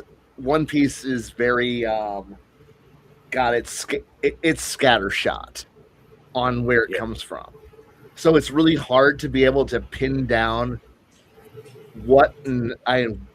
any kind of really solid power structure to make that series work. To pull from a few other shows, I'm going to ignore a show that's any of the power trip, power fantasy isekais, because those are all about just being power trips, and obviously because you know that you understand the rules, you're better than everybody else. So I'm going to ignore something like solo leveling or any isekai at all. But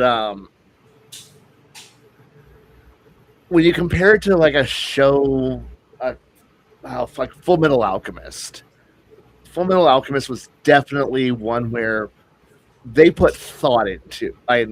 They addressed magic as though it was indeed science. Like it was physics being understood. It's a very Mage the Ascension feel to it.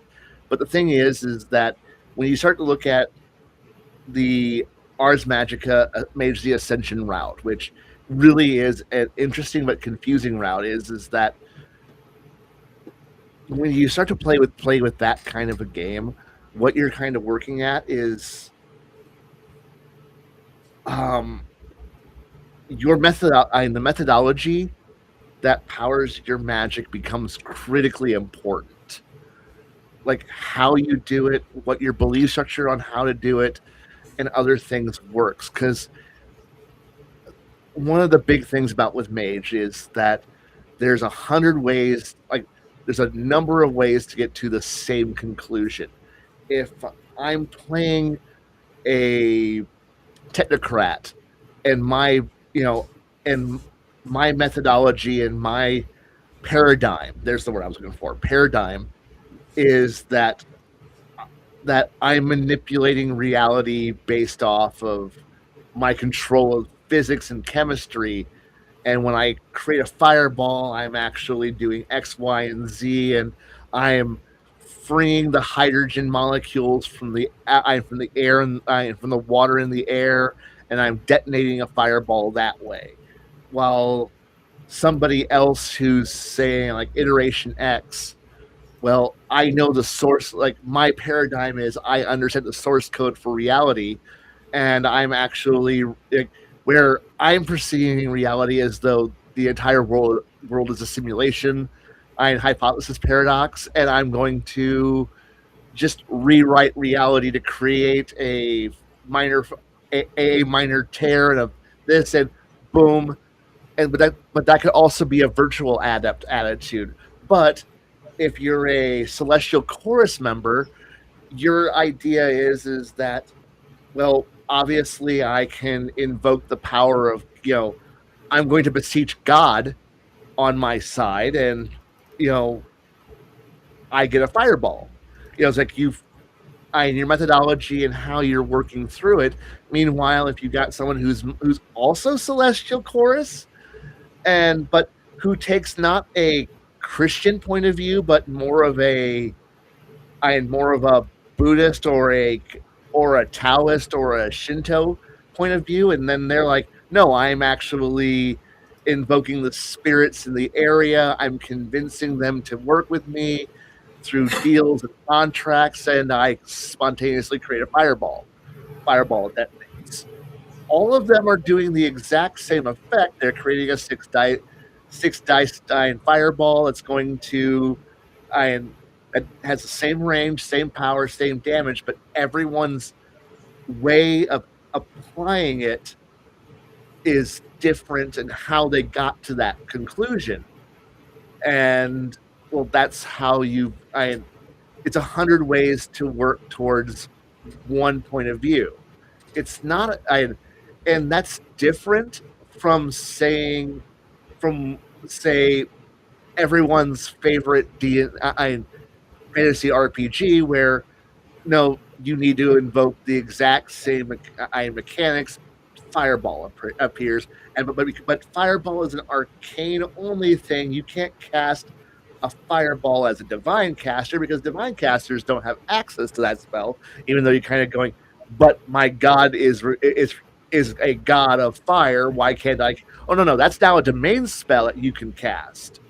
And then suddenly you get all this convoluted ways of making magic hard because you want to have every class be different. Meanwhile, a druid is like, I'm an elementalist druid. I can literally spontaneously call lava from the ground, but I can't cast fireball or lightning bolt.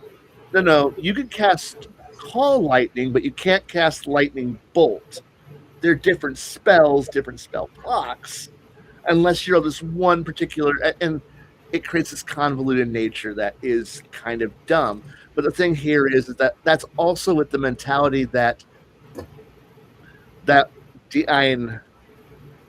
nobody ever question, like in traditional fantasy, nobody can question anything because you don't. I mean, Nobody like Fireball is Fireball. Fireball is always going to be Fireball, and Fireball is blah. And I know I'm just using Fireball as an example because it's the most the most known generic spell. We all understand it. And but for some reason a mage can't heal. Well, heal is the domain of gods and this one, but clerics can also do it, but so can bards. And so can druids and but wizards cannot. And sorcerers cannot because for some reason even though they can shape change and polymorph, they don't know how to heal anything. And you can't call back the dead, but you can animate dead. But and it leads to this thing of, but you could see in a world where if magic did exist, and it was something that was definable, it wouldn't be hard and long until you reach the Full Metal Alchemist setting, where magic magic's fantastic, but they figured out that it's alchemy or alcohol, or if you're part of the not Chinese empire, it's alkahestry. And you also got to see hints of through Scar what the how a different form of magic functions and how it works by how it worked. So that's a very interesting. The thing is that, but then you reach a series kind of like Bleach. Bleach was definitely one where everyone's got some really amazing powers and some really cool things, but you can tell the creator had put a lot of work into making each of the three major power bases for that setting actually feel different and have some overlap. It felt like a more coherent series.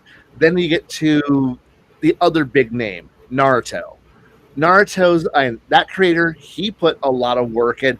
Boy, is it kind of phrased at the edges, but it's got you've got the jitsus, you've got all the eyeball things, and it's a very good series. And then there's One Piece. Fuck One Piece. You have the fruit that can do anything. Things are just weird. And then halfway through the series, you get this almost Dragon Ball Z. Suddenly, the power scale and everything changes 100% into a new direction.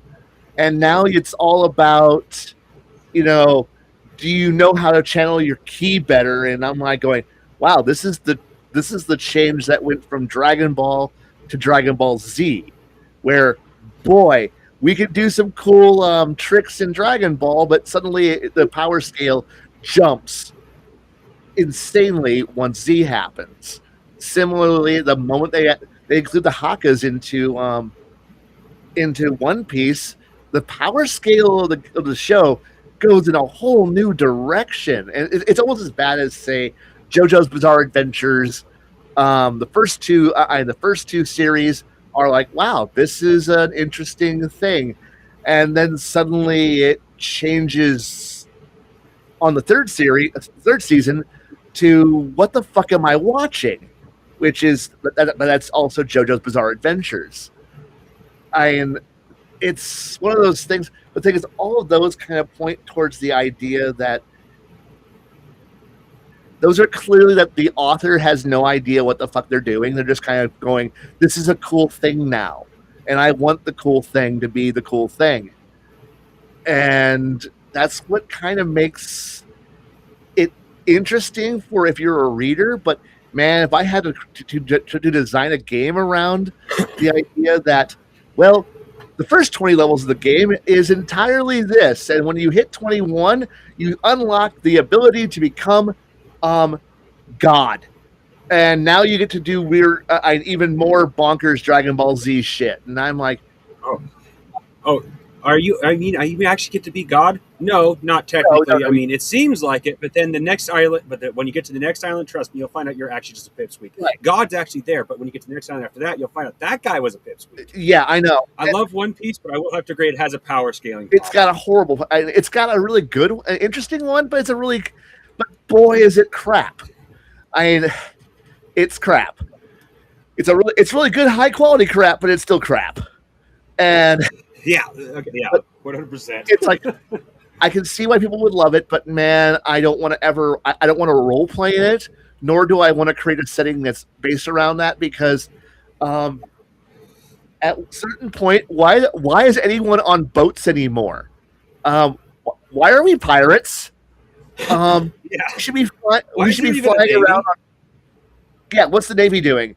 You have no idea because they're just there, and it's kind of a similar problem to when I play Exalted. Exalted's got a similar problem of boy, the difference between a terrestrial level character and even the next tier up from terrestrial, from it becomes just the power grows immensely, and then when you get to like the select and the like to the solar and the celestial tier stuff, the scale becomes just stupid. It's probably about the only RPG that I could say you could actually run late One Piece in because no other game does that. But then again, that's also a point by that point when you're running Essence 9, Essence 10, Essence 11 characters, you're having the ability of I stride all of creation in 3 steps type things, or I punch you and your grandmother dies in the past and then you died, and or I detach you from from reality and now you have no fate and no hope, no connection to like what the fuck are we doing at this point, guys? And it's a very metaphysical thing at that point, and it also gets away from the idea that anyone can actually understand your form of magic. And so when I think it's just that idea that we don't ever think about the full implication. Okay, side note kind of this, what also is that whole conversation came up from a different conversation in a different group about the idea of a lot of the idea of like, oh, I'll base it off the real world religion, and it's like, well, the problem with real world religion idea is like, I'm going to base on this like none of us can talk to God. Outside of the few of you who get high on drugs and have a trip and you think you talk to God. Did you? I'm not sure. You can't prove it. But boy, but you and Napoleon had a great fucking conversation. I would use an elephant costume. Fantastic. But don't worry, you're channeling that all your votes and money needs to go to a car company that's going to invest in something stupid. Don't worry, you'll get a tax break.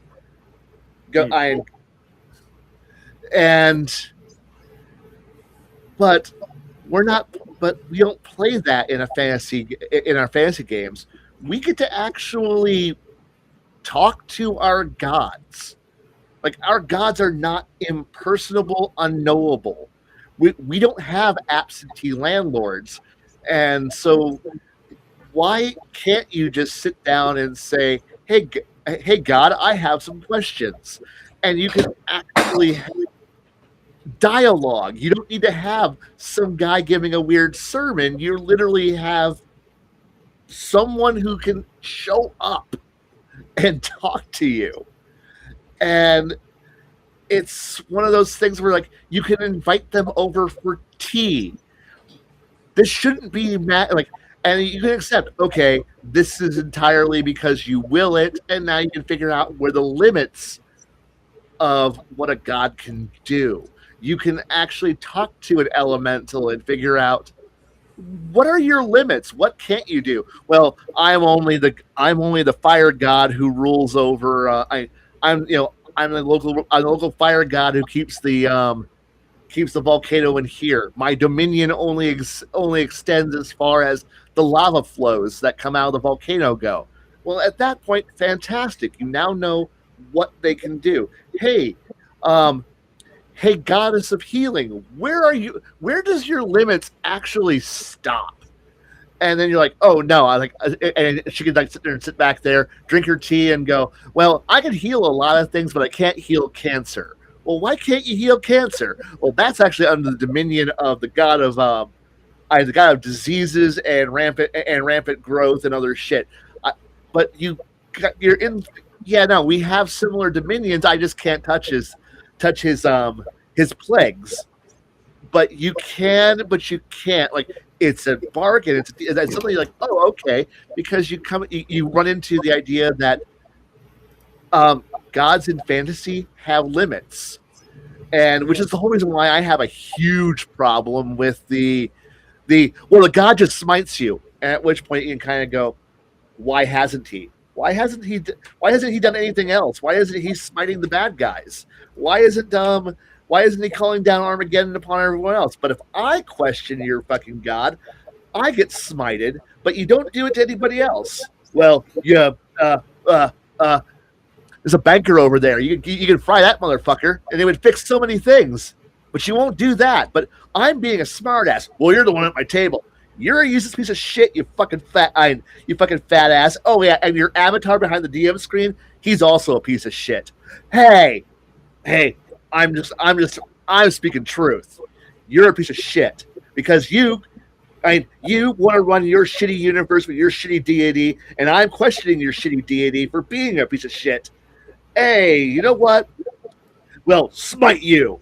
Fuck yeah. Okay, cool. You told me you told me that this is a hypocritical piece of shit, and I'm out.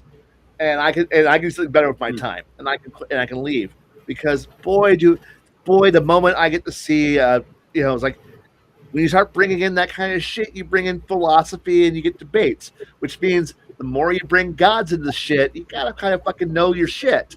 You can't just simply go, blah, fucking useless statement, and don't question it because we all live underneath the idea that we've lived under the fear and terror of the Abrahamic religion churches. If you dare question what the priest, what the father, what the rabbi, and what the and whatever the Muslim equivalent is, I'm too tired to think about the exact term for it. Whatever, if they question it, you can't fucking question it because they have the one book. Fuck you. Everything else comes from the book, and if you question it, you're fucking wrong. But we're not playing that in fantasy. We literally can see it happening. Archons can literally show up and do shit. The avatar could show up in front of you like it was a Greek myth, slap you for being a dick for killing some cows, fuck your wife, and then leave. And you're like, why? And you can just go, I'm a fucking asshole god. That's what I fucking do. And you're like, okay, cool. And that's different from trying to force your monotheistic and Judeo-Christian fucking Abrahamic God mentality of I'm always right, fuck you, into a setting that doesn't work that way. And it causes problems. But once again, and you always are playing in a setting that's like, my world's been around for 25,000 years. And nobody's ever asked a question. Nobody's ever tested what the limitations of a spell can be. How do we know that the spell block does this? Could I push it here? Can I try to modify to improve? Well, you can up it's like the age of reason never happens when you play fantasy. Nobody ever asks anything. Nobody ever questions, nobody experiments until a player character comes along.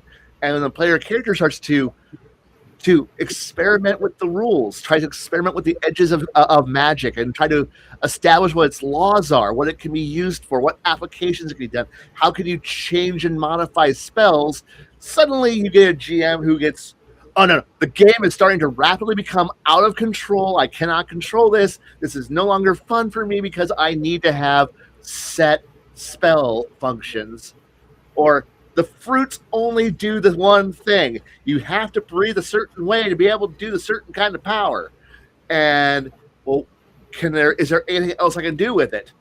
Not unless I tell you to do it, because I'm running into this problem in a different game, in a different conversation, where I'm coming into this going, hey, I kind of want to go with with a Bruce Lee water style martial arts thing and kind of go with this flexible. No, just play the class, play the monk the way the monk is written, and then do all your funky shit by just doing stunning fist. And I'm like, why?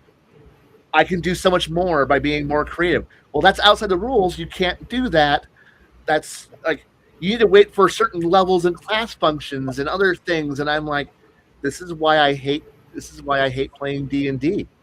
Why I hate playing with the level-based system, why I would prefer to play Exalted, or I would prefer to play Mage of the Ascension, or I would prefer to play Legend of the Five Rings, or Seventh Seas, or so many other RPGs that give more flexibility and don't just simply depend on, are you a level 4 caster?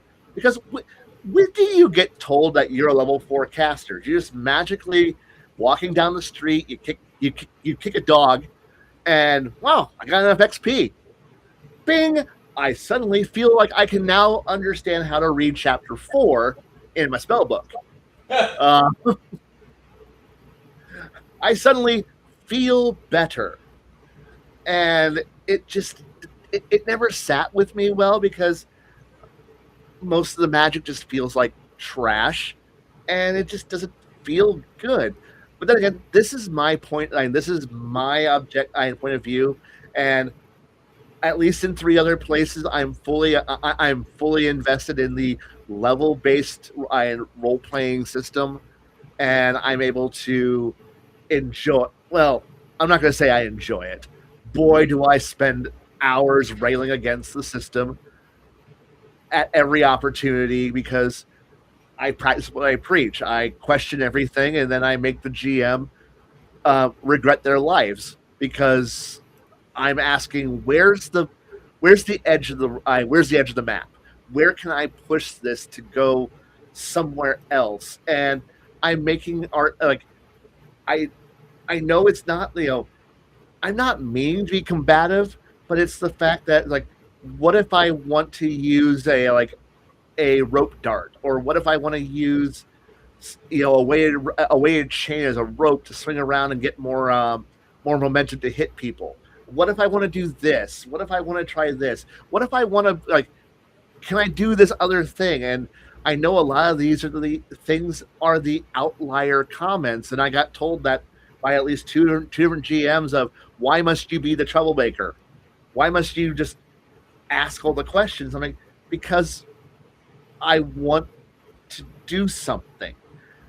Because I can easily turn my brain off. If you want me to turn my brain off and just come into your game and play the most boring character humanly possible, the most efficient murder drone. Like, I was built to do maximum damage. I will be the most efficient maximum damage person, and I won't give a shit, because I just had a massive fight. Well, not really a fight, but multiple day conversation over the fact that they are firm believers in the traditional way of playing Dungeons and Dragons that's been at least currently dominating for at least 2 decades now, with the idea that the best defense is damage mitigation, and the only way you can do damage mitigation is to do maximum to inflict damage faster than the other person. Because if they're dead, they can't hurt you, and then they can't hurt you. It doesn't matter what your AC or what your healing is, because that can be all done outside combat. I hate that mentality. And when I explained that, my entire mentality was the idea that if I can soak 80% of the damage and my healer can heal 80% of the damage that's inflicted, it leads to, now the range in combat opens up, and now damage can actually be lower, because so not everyone has to be maximum offense, giant numbers, big crits. You can actually suddenly shrink the damage being inflicted. Now the spellcasters don't need to have giant room nuker spells all the time and they don't need to have maximized empowered spells. They can get by with smaller effects, because now you can go, the combat's now built around the idea that every two to 3 rounds somebody does an interrupt, and it buys time for the healer to catch up on damage. So now your cleric doesn't have to be, because we were having this conversation over.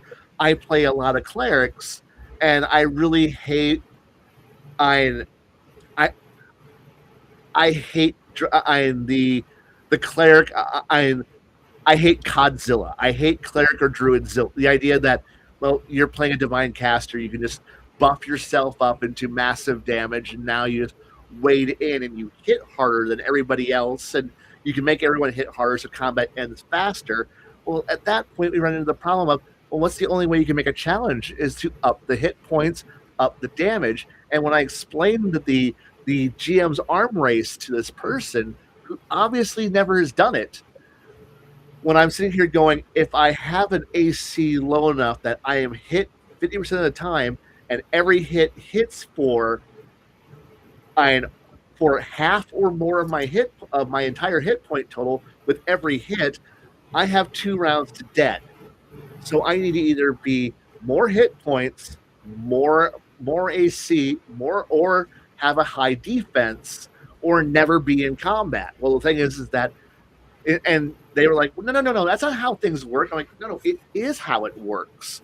It is because all of this revolves around the idea that the more because magic is part of combat, magic is also versatility, magic is usefulness, and since we don't ever seem to give anyone who's not combat and who's not a spellcaster any form of versatility or usefulness, that's another conversation for another time. And if the more versatile you need to make magic not also be the auto win button for all combat. So you need to figure out how to lower damages, so that way, because I know what I'm aiming towards here is that, so we run into this weird kind of race up and up. So we want to make combat feel scary. So we want to have people hit a lot. Well, the thing is that if you have a high AC, you need to have an even higher attack value. And so the attack value hits, you need to be able to do enough damage to hit. Well, the thing is that as combat scales to the guy who's the main person, the main fighter, the main defense character, if they drop, suddenly everybody else dies very rapidly afterwards, because you had to be able to chunk through 180 points of damage, in 3, to make a fight scary. Because if you know that if the party goes all out and alpha strikes hard, the combat's going to end in 3 rounds. So you need to be able to be a threat in 3 rounds. So you need to be able to knock through 180 points in 3 rounds. Because you knew the cleric isn't healing, so the cleric isn't doing anything useful. They're just damage dealing too. Well, now the party can chunk out 140 hit points a turn. So you want to be able to survive three rounds. Suddenly you've got monsters that have 360 hit points, because you don't want to have the players go, well, shoot, I'm not hitting, I'm not hurting, because we don't offer enough secondary ways to hinder somebody to try to slow down the damage, slow down the attacks, slow down and make things more dynamic because that slows down combat. And combat is already slow. So we're in this weird catch-22 thing where it all ends up with. And so when I'm explaining this, I actually had, and she literally stopped and was like, "What the fuck game are you guys playing?" And I'm like, "Old school D&D. This is old school. And this is late. I'm late second, up through third in Pathfinder." And she's like, "Oh shit, that's not how." Like, that sounds terrible. I go, "It is terrible. It's also why everyone keeps trying to fix the game, and the version that you're running is not that good." And she's like, "No, it's not. I can see where the problems are." But it's one of those things where it was fun watching her come to the conclusion of, "Oh God, this game is hard. This game's a mess." And I'm like, "It is. It's why I don't play it. It's why I don't run it anymore. Like when I run other games because they're more interesting and more fun. They're not perfect. No game is, but the further away you move from a level-based role-playing game system, the idea that you need to be a level 5 person, and at level 5 you get a certain attack value, certain hit points, certain other things, and then you got to do this continuous game of, well, shit, now I got to figure out how to do better at my defense scores and other things because I'm going to get hit more. And certain people and there's a certain point when you realize that if you're playing anyone but the most heaviest armored character, you need to start, giving up on the idea that you'll ever have a viable AC. So you start watching players when they realize that they've fallen out of the AC race, start just going, "I'm just wearing a t-shirt and a t-shirt and sweatpants." But you're a cleric. No, okay, the cleric can wear heavy armor if you buy feet, but like if you aren't the paladin and the fighter, you're just going, "Okay, I'm just going to wear a t-shirt and underwear because that's all because effectively it's all you." Like, if they're going to hit me anyway on a 5 or better, what's the point? And you keep working around these numbers, and then so it's one of these things where I keep trying to find ways of going, you need to find a way to make everybody else feel viable.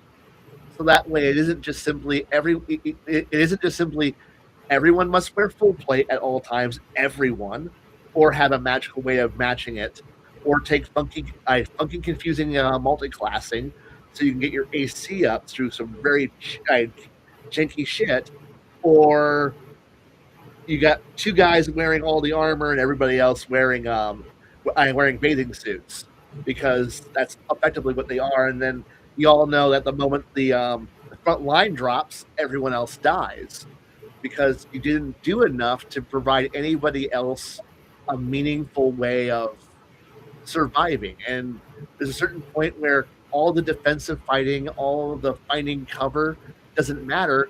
The first moment Godzilla steps, the Godzilla character, monster that just ate the fighter with a crit, comes walking in, and well, shit, I hope we can knock off 600 hit points in one round, because from this point forward, every round someone's dying, and at that point the damage curve drops immensely down to the point where it's going to be the bard crying, playing a lute, going, "Oh, I'm going to die, aren't I?" And you're the last one to die.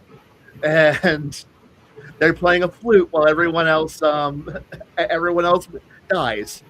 And you're just sitting here going, "This is a horrible." It's a horrible way to play, but it's how the system works. It's how the game that we're playing works. And once you start to take apart the pieces, you can start to go, well, how can magic be more interesting? How can we make and by making magic more interesting, you can make combat more interesting by addressing the issues of static defenses where one guy who has an AC of 40 isn't a hindrance to everybody else, because nobody else can get that high. And it's a whole bunch of just charts and equations. Like, I know I don't have all the solutions because the solutions I came up to only What work on my table. what is the victory condition that you're going for? That's what I could possibly help you with on this. Okay, the victory condition that I'm heading for, the one that I got to with my tables was I moved. I I addressed the problem with I by in two ways. One, I I gave like I kind of almost took a page from Palladium on for part of this. The Okay. idea of you have a fixed defense armor that no matter what, here's your fixed defense score. Okay. Congratulations. And if your attack roll can't beat that, it's just going to hit the armor and do fucking nothing. But past that, I offered the options to I I made I got rid of the class base attack score. Your base attack score. I went with and made gave everyone two extra skill points and made attack and defense an actual skill. Where Okay. it's just simply you roll an attack, they roll a defense. Like the defender rolls a defense score. That's now their AC. That's now their active defense AC score. That was just that worked at my table for about 12 years until the last people who were of that group left. And I only got people who only knew the main rule book. So we went back to the traditional AC. Now, what that allowed me to do was change some feats around, change around some, I had a few skills. Right?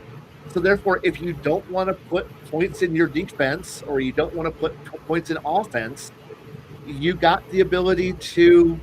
And I did break up, and eventually I learned that you needed to break this up some, so that way it had more more flavor because my players wanted that. So it started to evolve in a direction that started to resemble a storyteller engine in D20. In a D20 base, in a You're level saying your base game was more like White Wolf or Wizard or Werewolf Yeah. the Masquerade. Yeah, and so we ended up realizing that we had three attack scores: a ranged attack, a melee attack, and a brawling score. Okay, for attacks, and for defenses you had dodge, and you had dodge and parry. Dodges were always and the dodge and parry score. The the parry was also your block, your block and dodge, and so ranged was dodge and block and parry was for melee. Okay, so since I eventually upped it to three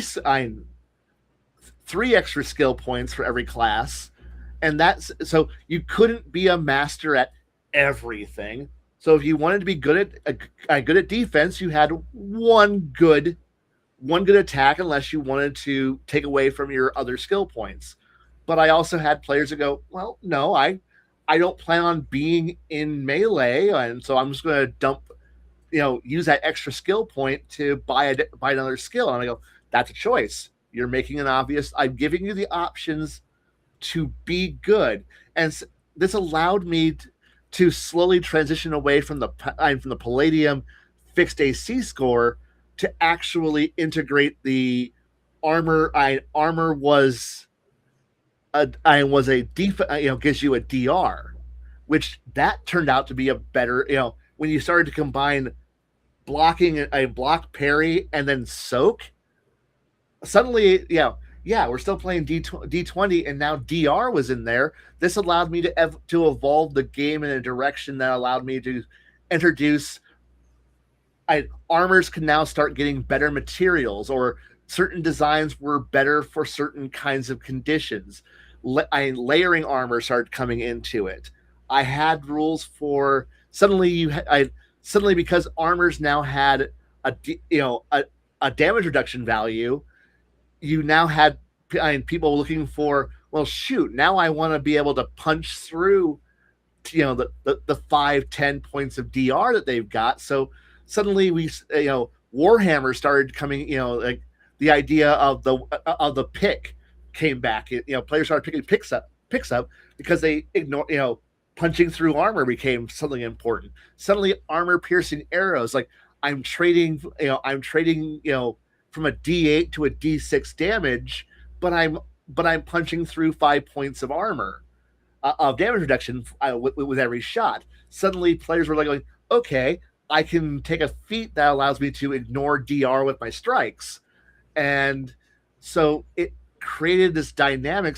And now that freed me up with the ability to bring new special materials into, the idea that, well, no, steel actually has, a better value, or certain styles. And it allowed me to evolve combat in a way that suddenly players could like work out new styles to like increase DR. DR, if they like, I can't block this, so I'm going to know how to lessen the blow to be able to so I can soak more damage. And it made combat more dynamic and more interesting.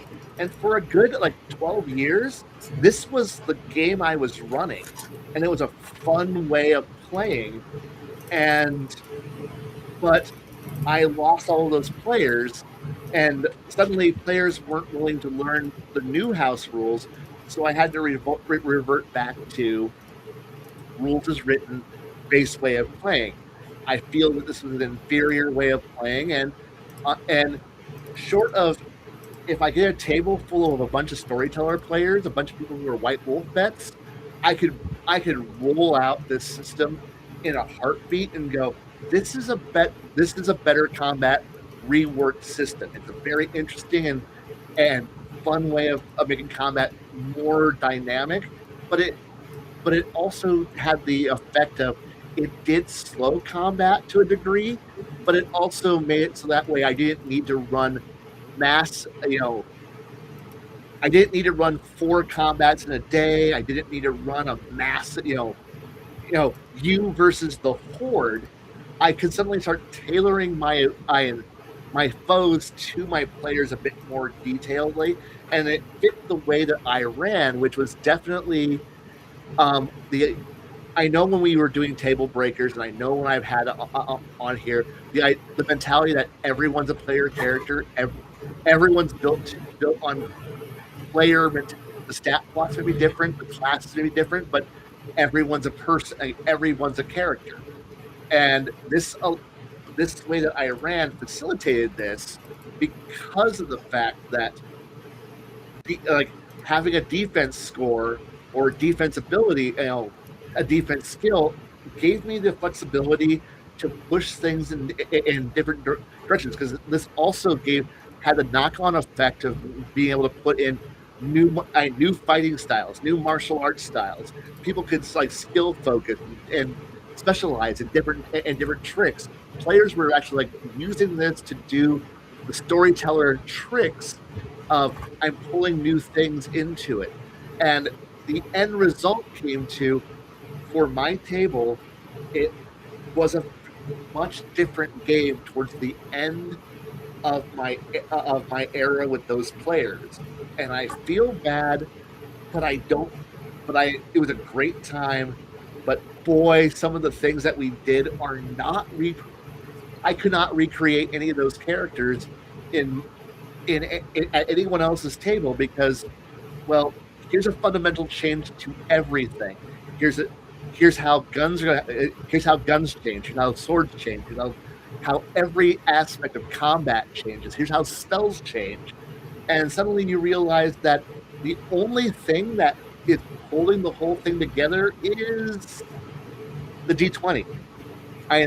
It's the only thing that draws it back to its original. Like, here's a level. Here's a level. Here's skill points. Here's feats, and here's this. And so it became this very.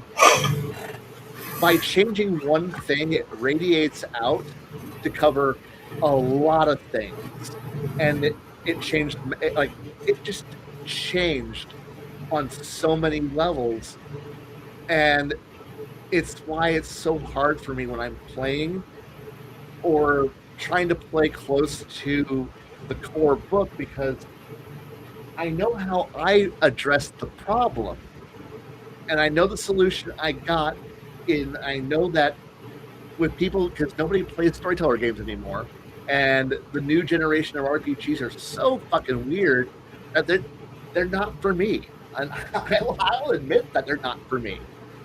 Um, and because much like how a bunch of the old farts were all angry about how gaming was so stupid under storyteller.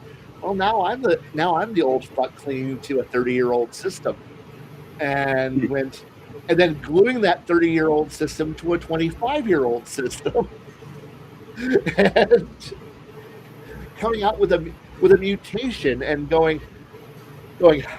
Now I understand.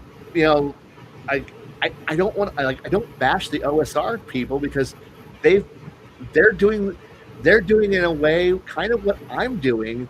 They're fixing what they liked. I don't like. I kind of like Pathfinder, but if I have to run Pathfinder, and I run, the thing is that the Pathfinder I'm running and aiming for is a Pathfinder that mixes Legend of the Five Rings, Exalted, and Mage the Ascension into this, and going, yeah, no, combat is this. No, everyone could potentially be a good fighter. Everyone could be every class can be a good fighter. Every class can be a good defender. And if you don't want to die in combat, you should know what the fuck you're doing and play to your strengths. And that's not an easy sell to people who kind of want to have set roles. And and a lot of the pushback I've gotten from a lot of people is that, well, what makes my character special? What makes my class and character special if everybody else gets to also have a good attack value? And I'm like, well, that's the important. Like now we're at an important question. What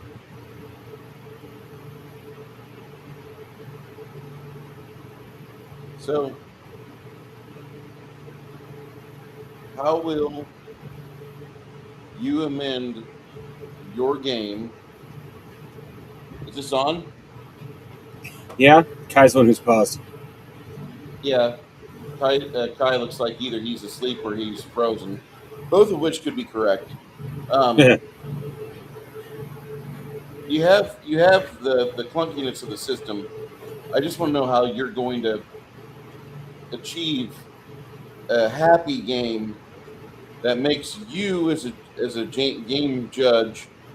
How are you going to play and make it to where it's something that engages you as a GM, and how are you going to put it upon players to where they are feeling like they are challenged at the table? Because a lot of us, the system's really the system's not a make or break thing, but it can be rather boring or lackluster or uninspired. I don't know how really to say it politely here, but it can be a dullard of a thing.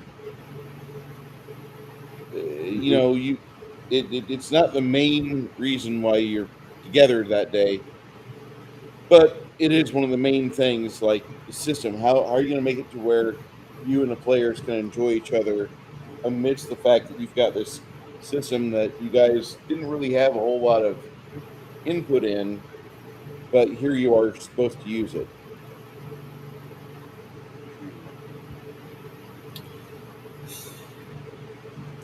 As in, as I've said before, I've said this many times. Most of my experiences with mini campaigns, I've got a few basic house rules, but those were from previous GMs. Uh, so for me personally, I still have to find my basis as to what I would change for certain systems. But that is Okay. part of the reason why I'm also making my own systems, because I love Palladium. Palladium has a very similar problem to One Piece, which is, oh, Luffy just got hit by the equivalent of a nuclear bomb and through the club of a superhuman. Oh, the Glitter Boy pilot was literally hit by a nuclear bomb. Same effect in both cases. Ah, shit. I don't think I can. Can you hear me? Yes. Unclear. Okay, so my video's out. So awesome. Sorry about that. Computer crashed. So It's all right. We watched it. You overloaded the computer. You gave it too much to think about, and it spun up on us. that honestly, that feels true. But sorry I spoke for so long on that. So It's fine.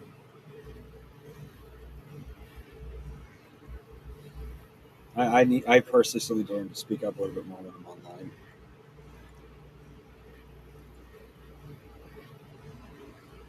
Hold space to slow down. yeah, no, it's my It's yep. like something I'd see on Janet's character. She's got like 2 or 3 NASA shirts or crewments. It's kind of funny. I love it. It's one of my it's one of my favorite ones of that style of yeah. But yeah, but no, I am sorry. I just ended up speaking just forever there. I know I moved way far away from the original topic that you were asking about. Hey, a couple weeks ago, Jan and I were talking about. I think it was like the second. We were talking about the fact that um, I think it was last month, maybe a month before that, something like that, was Men's Mental Health Month, and during at least half the show is of us just going off topic. That's Incredibly normal. serious topic. At least half the show had nothing to do with it. That's normal. And brutal honesty, that's normal. Yeah, that's fair. Yeah, that's kind of where I'm at. I recognize that no matter what I'm doing, if I have more than one player at my table or more than one panelist, we're going to get into the weeds. And then all of a sudden, like, where are we at? Well, here's the map of what I wanted to talk about, but here we are over here in Nebraska. And kind of the part there just kind of because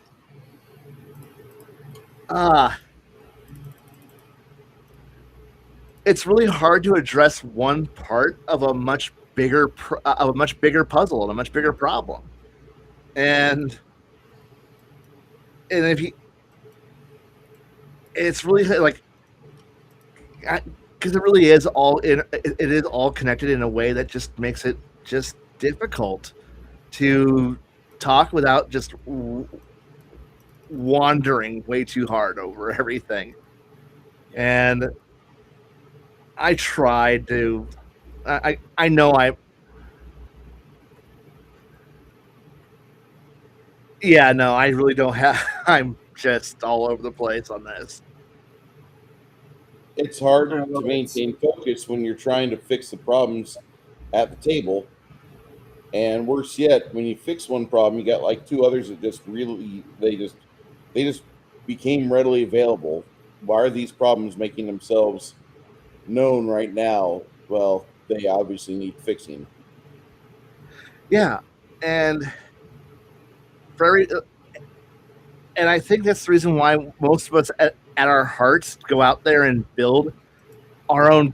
We all build our own games because we come to those new conclusions that are just like, this is how I would solve it. And when I come to here, I'm like, all right, this is how I solved it. But I know that, say I was to run for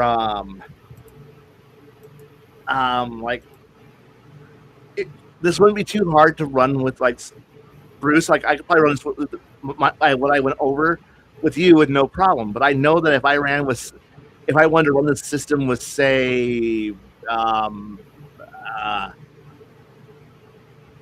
few of our other former compatriots, it wouldn't go over as well. Yeah.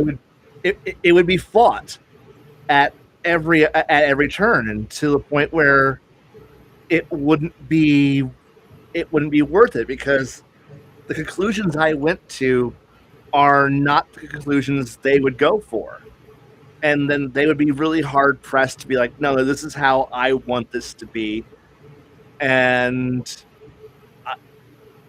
it would just devolve in a way that wouldn't be productive or fun.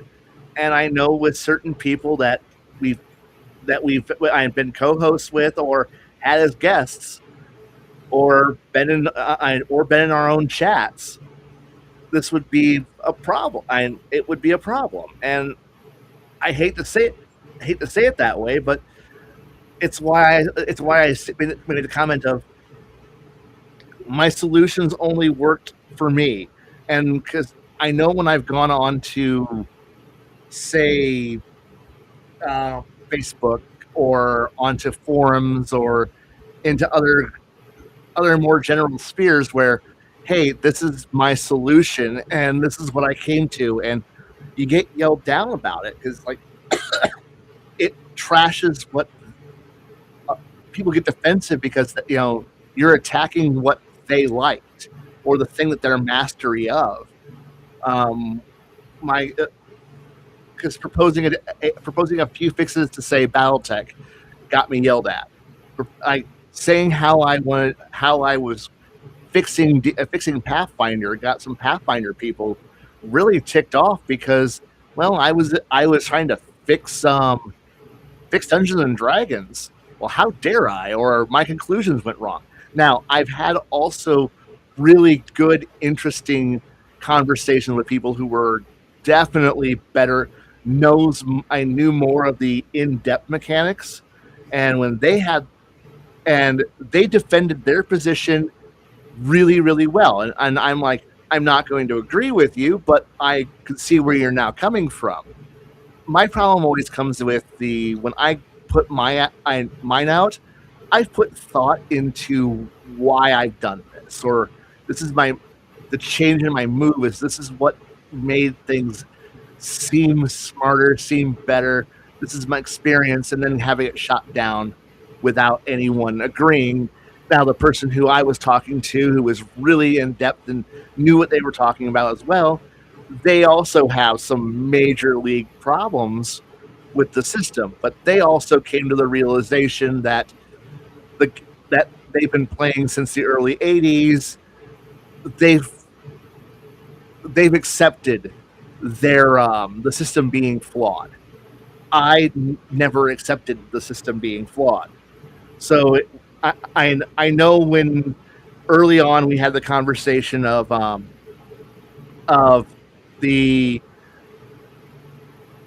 some people say the system is broken and the system is flawed, we need to fix it, and then there's some people who go, no, the system is working as intended, we need to destroy it. And I'm kind of in that. He took the idea of, it's like he went with the idea that, no, this is how it's supposed to be. Play the game because it's an actual game. And I'm like, I want a better game. And it was when the conversation ended, it was a mutual respect of, he accepts the flaws but was willing to continue to play by the rules because those are the rules, and they've been the rules for an eternity. Just because he took the idea that of treating D&D the same way that you would treat baseball. You don't constantly rewrite the rules to baseball. So, but he also looked at my point of view of wanting a more dynamic game that was more exciting and more interesting, that was more focused on the role-playing side. And he was like, you're treating it as, you're wanting more theater, you're wanting more of the more role-playing aspects. And he understood that's what I wanted, but that's not the game that he was playing. So it came to where, like, he wants to play, here's the challenge, beat the challenge, here's the game. The game is a more complex board game, play it like that. your actions do matter. You do have to role play. You do need to do other things. But when the challenge is set ahead of time. You build the encounter, you fight the encounter, you play it as though it's a board game. And I was going, and so we came across, he ended up liking my approaches to being more storyteller, but that also means that it's less game, more collaborative writing. And I went, I love your board game works fantastic. And if I want to play a board game that's very mechanical, fuck yeah, his table would be perfect for me. If I was in the mood to play a board game, I'm almost never in the mood to play a board game.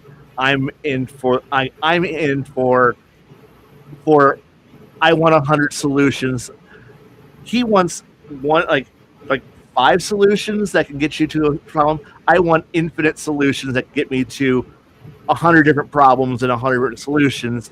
And so it's just, we approached it from a different point of view, and I appreciate that kind of a conversation much more than I need to jump off a bridge for even daring to be different or wanting things a little and wanting the game to be different.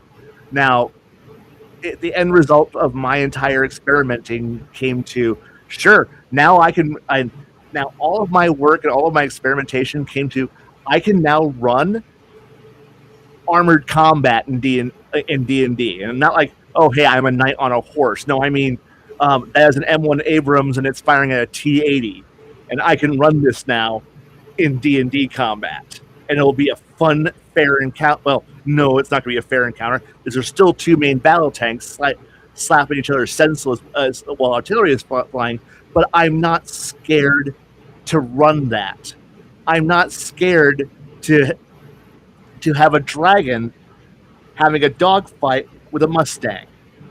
I can have that combat now because I put the work in, and now it doesn't terrify me. I can treat automail like cybernetics. I can put artificial limbs, but because I put that work in, now I don't fear chopping off people's limbs because I've got solutions to the problem that don't revolve around regenerate and wish. Sure, I might have somebody in a wheelchair for a little bit while they're waiting for a new limb to get assembled, but I can now cripple players and have ways to make combat more interesting than just simply, here's your hit points, take a nap, back to full. Because that's what modern. Sorry. Let's go through the versions. Majority of D&D is okay, you got in a fight, now you get your curing, now you take a nap, and now you leveled up. And you went from 5 hit points to maximum hit points. Or if you're in an older edition, you took a nap and now you're level times and max hit points for a level plus con closer to being healed. Okay, so I wait 5 days and I'm back to full health. Yes, I was shot in the face with a shotgun, and I take a week off, and I'm back to full. Yes, okay. But now I can. But now because I put more work into combat and damage, well, I can blow an arm off, or I can have a crippling injury, because there's multiple ways of solving it without just restoring, without going regenerate, restoration, wish. I mean, those were the only solutions you ever had, was either miracle, wish, limited wish, lesser miracle, regenerate. And those are your crippling spell injuries. So until your 11th level or 13th level, you kind of have the, oh shit, my arm can come off, and it stays off. But past that, you're just like, oh, my arm fell off. Okay. Just put it back on and cast the spell. Now I'm back. and that's lame. Um, because I've always liked the characters who have. I mean, I kind of want the. I kind of want Lieutenant Razak from Starship Troopers, with the mechanical arm. I love that kind of shit. I want somebody with cybernetics. I want somebody who is like the Elric brothers. And hell, if we go back to say Dragonlance, I want the platinum arm. Fuck yeah, give me that. Give me the mithril. Sorry, not platinum. Give me the mithril arm. I want that. I want that badass. That badass item. Well, you gotta have an arm cut off, and I'll fucking do it. And we had so many swords of sharpnesses, and I had players who were, making called shot eyes and other fun things. Like I want to have crit effects being like wounding damage. Like like when I did this change, I was able to go crits no longer do crits. Crits cause an effect. Suddenly, like I was able to bring injuries into it, and people were like, "Oh, this okay." Combat became different, fun, exciting. Well, it became scary, and it wasn't just simply an HP race. And yeah, fights look different, but all of these questions kind of go backwards to they're all interlinked, and I know that if I ran this would not make certain people. This would make certain people unhappy, and I know that I was unhappy with certain changes that certain people made with certain games, and I know that I had a bad reaction. I know other people have bad reactions, and in the end, that's why I don't really I shoot ideas out. But I know that nobody's required to listen to me because the solution, because let's be honest, Bruce, you got your you saw the same problems that I saw. You went with your direction. I enjoy watching your D100 game because I'm seeing your solutions to the problems that you saw, and they generate interesting. Would I have gone your way? No, but I like your solutions. So I'm sitting and I like sitting and watching what happens in your D100 game. I'm sorry there was no game today, but people had internet problems. Yeah, and it happens. It happens, but I like sitting through and listen and watching your solutions on how you're adapting things because they're not how I would have gone with it. But then again, I didn't think about that. So it's a chance to listen to other people talk and work through their solutions. I wish I could have recorded everything that I came up with because my solutions were mine. And I like it's weird saying that, but in the end I kind of just I know I should probably write everything down and write my game. And make a game out of it. But honestly, there's so many D&D games out there now, and so many fantasy RPGs, and there is a general move away from traditional traditional fantasy game system that I don't feel like there's room for for me to just throw my hat into the ring, to be brutal honest. Well, I was thinking about actually instead of the static armor class or armor rating that you guys are used to, whenever you're attacking somebody, there's always a resistance roll. Instead of it being just a number that it's always there and it never changes. Yeah. I think I like it better. Say someone's attacking, I'll just pull a number out of my head. Someone's attacking Ogre. And Ogre's got a armor rating of 45. Yeah. Okay. And he's not trying to defend. He's trying for offense, so he's not even trying to defend. So the only thing that's going on is his armor gets a resistance chance. So I'm going to roll 45 plus this, and I rolled a +4. So if somebody rolls better than a 49 on their attack, they hit. But say that he learns that after a couple of hits, he can't get hit anymore. He's trying to defend with a fucking great axe or war Okay. axe.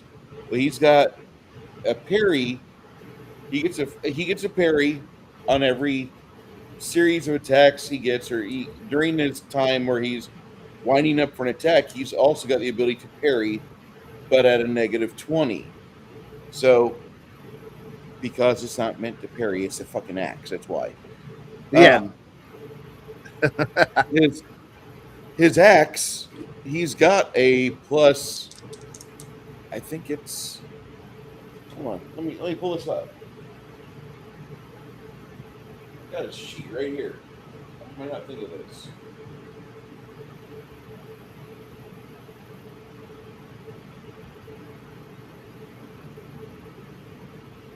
It's another die roll, but the DM needs to roll the armor save on every attack, not the player. For Ogre, he gets a plus. If he's raging, there's no parry. But if he's just doing his regular attacks, he gets a +55 plus a die roll. So somebody else, 85 plus 82. No, not 85. 65 plus 82. That's 147. They got to beat 147 because he's going to have a chance to block that. And then you got Isabeau. That not only does she get a parry, but she also gets a block because she's got her weapon and her shield and her two-handed fighting. She knows how to use. She's got a shield proficiency. She can use a shield to not only do that to block a shot, but also, if she so chooses, she can start learning how to do a shield bash and an attack in the same routine. If she chooses for Isbu to do that, Okay. that's one of her options. But I'm really starting to like this more and more because I've had way too much time to think about this shit. And as much as I do value simplicity and elegance and all that, I also like the fact my players are paying attention, I'm paying attention, everybody's keeping together in the story. Y'all know what's going on. I love that. I fucking love that. I want the players to be engaged. They should be. Maybe I'm asking for too much. Mongoose is over there passed out from an Arby's. That's awesome. No, but I'm. The thing is that you kind of reward your players by respecting them enough by thinking that they're smart enough to be able to follow along, which they are, and I am. And it keeps them focused and invested, like just to keep them.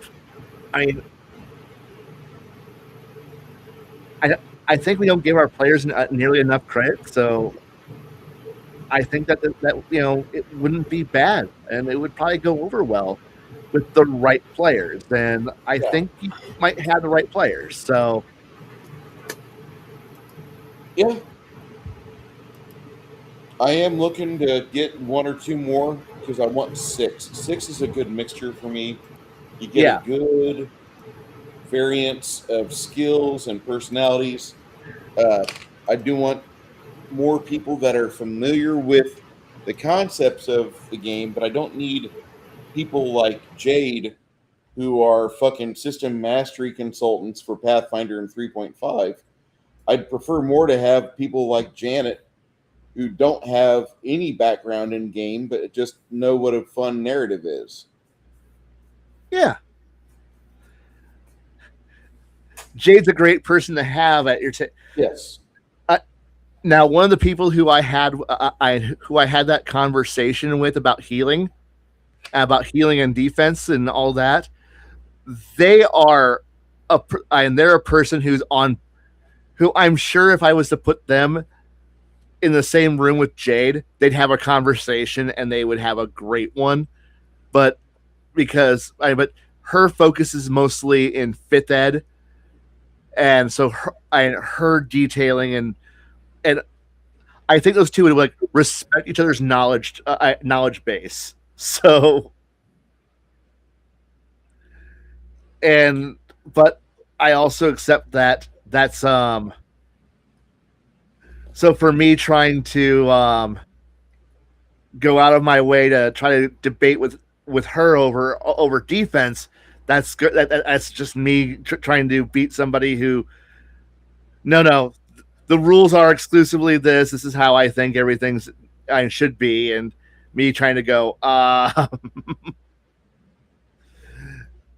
and trying to provide options, alternatives doesn't go over always well perfectly. So no, but like I said, some people just they know how the system works, and to attack the system kind of brings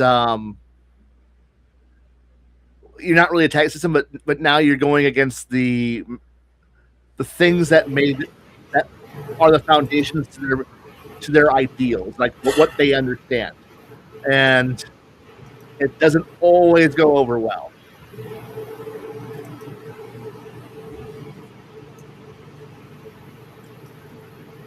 Like, I know it sounds weird where the DM has to roll an attack for the NPC and a defense roll for the armor for every attack, but I think that's a valuable.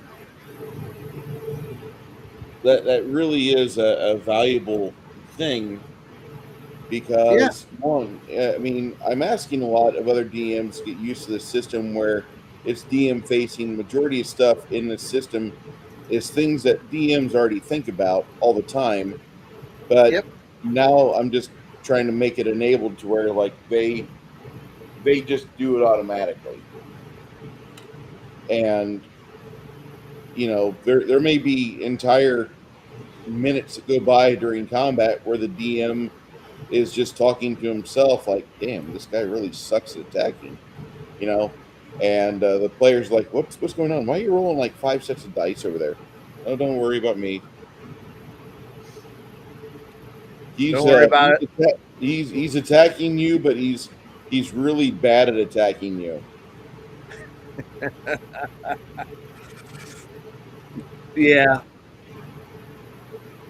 and that's also just and that's just part of it. I really hate to say it, that's just unfortunately part of the game. And when we have to run both the NPCs and the rather than just being you run every side of a combat at a certain point. Yeah, and it's just it's not pretty, but it's what you do. So, and sometimes players realize that you got occasionally when we have our NPCs that are on our side, and the computer in the GM also has to run the other guy's side. Well, it gets kind of messy. So,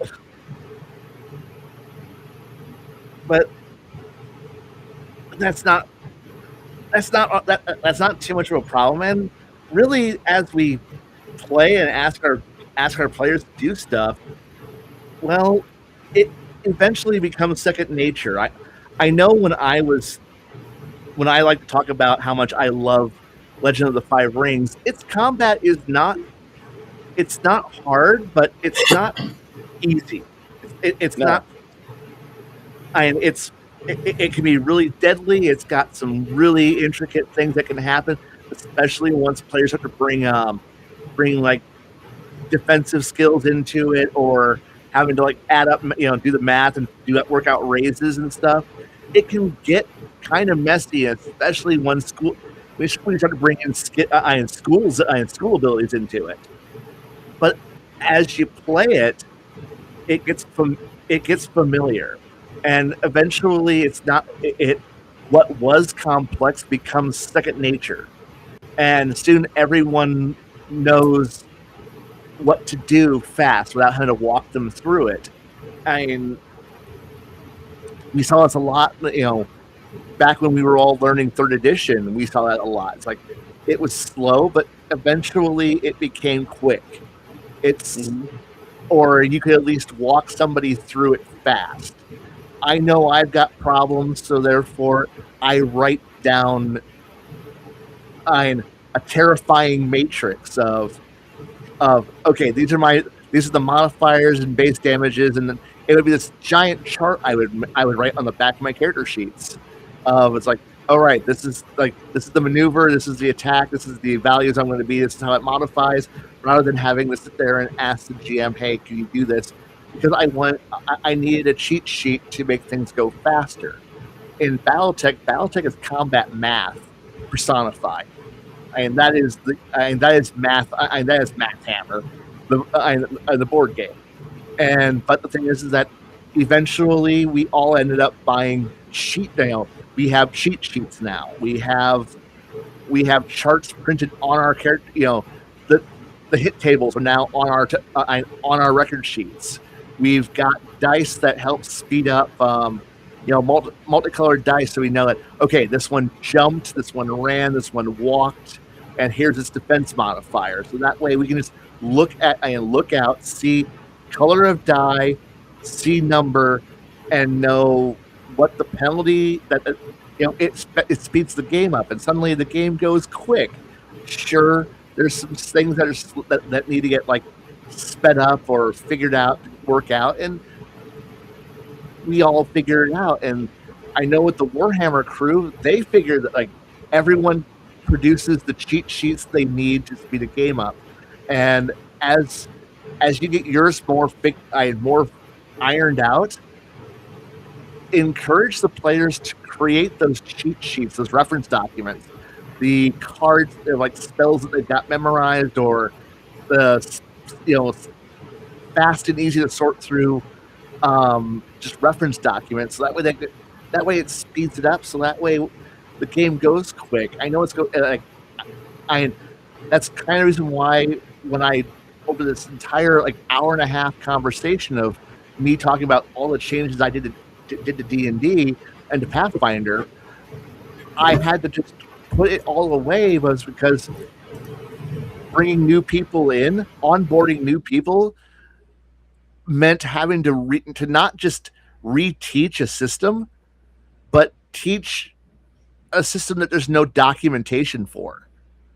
And that's on me for not documenting all my changes, because I was constantly editing, constantly correcting. I did, if I was smart, if I can go back and beat 22-year-old me upside the head and say, start writing everything you change down now, because when you're 48, in 26 years from now, when you are 48, you could publish a game right now, but you didn't write shit down then.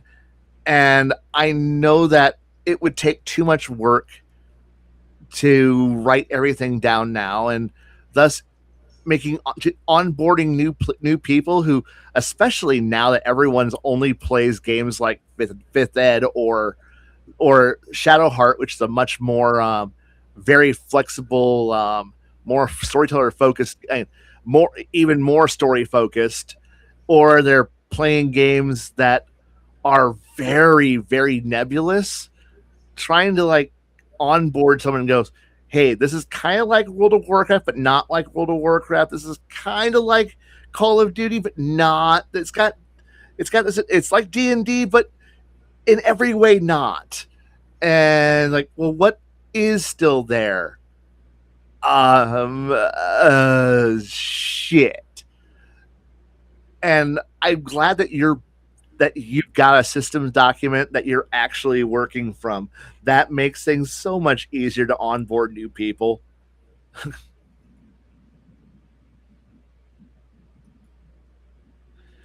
funny. Oh, David, you have any additions here, sir?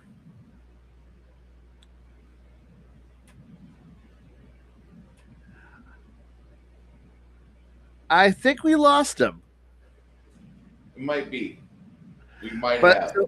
I think that's a good indicator for it's time to wrap it up because it's about 12:30 and I do have a flea market in the morning. Yeah. Me and Janet are doing the gauntlet tomorrow. Oh, really? Yeah. What you want? Clint Eastwood, Sandra Locke, the gauntlet, Okay. 1977. All right. I thought it was going to be like a gauntlet, like multiple movies in a row. So I'm like, oh, okay. Not quite, sadly, but we're going to be doing that, and we're getting into the point of Clint's movie era, where he goes from a kind of like a young buck to kind of like he was doing some middle age stuff, where he does like Tightrope, and then Firefox first, then Tightrope, and then there's a few others that are kind of note where he gets in the middle age Clint Eastwood that are really good. There's like that breaking point is between Firefox and Pale Rider, where that split happens. You know, he's no longer doing the young guy stuff. He's doing more thinking man's roles. And it's fun to watch because young Clint had a lot of drama behind the camera, a lot of drama. But around 77, 78, he brings Sandra Locke into his life, and she becomes a parasite that won't leave. And she kind of balances him out a little bit. About the mid 80s is where they kind of have their worst part. And I think he stops bringing her into movies. But she does like 7 roles with him or 6 roles with him throughout his time. And he manages to keep it together after that. And we're just now hitting this point in his life where we see a more steady, emotionally balanced version of Clint because he's got someone steady in his life. And for the first few years, it must be pretty good because he didn't really kick her out. But after like 6 or 7 movies, you don't see her anymore. And then they split up later on. She just died of breast cancer in the early 2000s. And it's kind of sad, but she never really got onto things her own. She mainly just is notable for hitching herself to various people throughout her life. And that's what she did. And I hate to say that so flippantly and so crassly, but that's kind of what she does. Okay. Thank you, one and all, for being here with us tonight with me, Ty, and Dave. We will be back in 2 weeks to discuss more stuff, and I'll be slopping paint on more things. I finally got I finally got my bookcase done. Yay! Nice. Yeah. So players have another thing to avoid in combat. Anyway, we'll be back in 2 weeks to discuss this. Next week is the Pathfinder game. Nope. Cancel that. Next week is not the Pathfinder game. Chris is going up to South Dakota, and I really don't want to run a game. I've got 5 players in that game, 6 players. I don't want to run a game without 4 of them that are in what I consider my core. Granted, I like Corbin and Hannah. They've been kind of flippant. You know, they waffle in, they waffle out.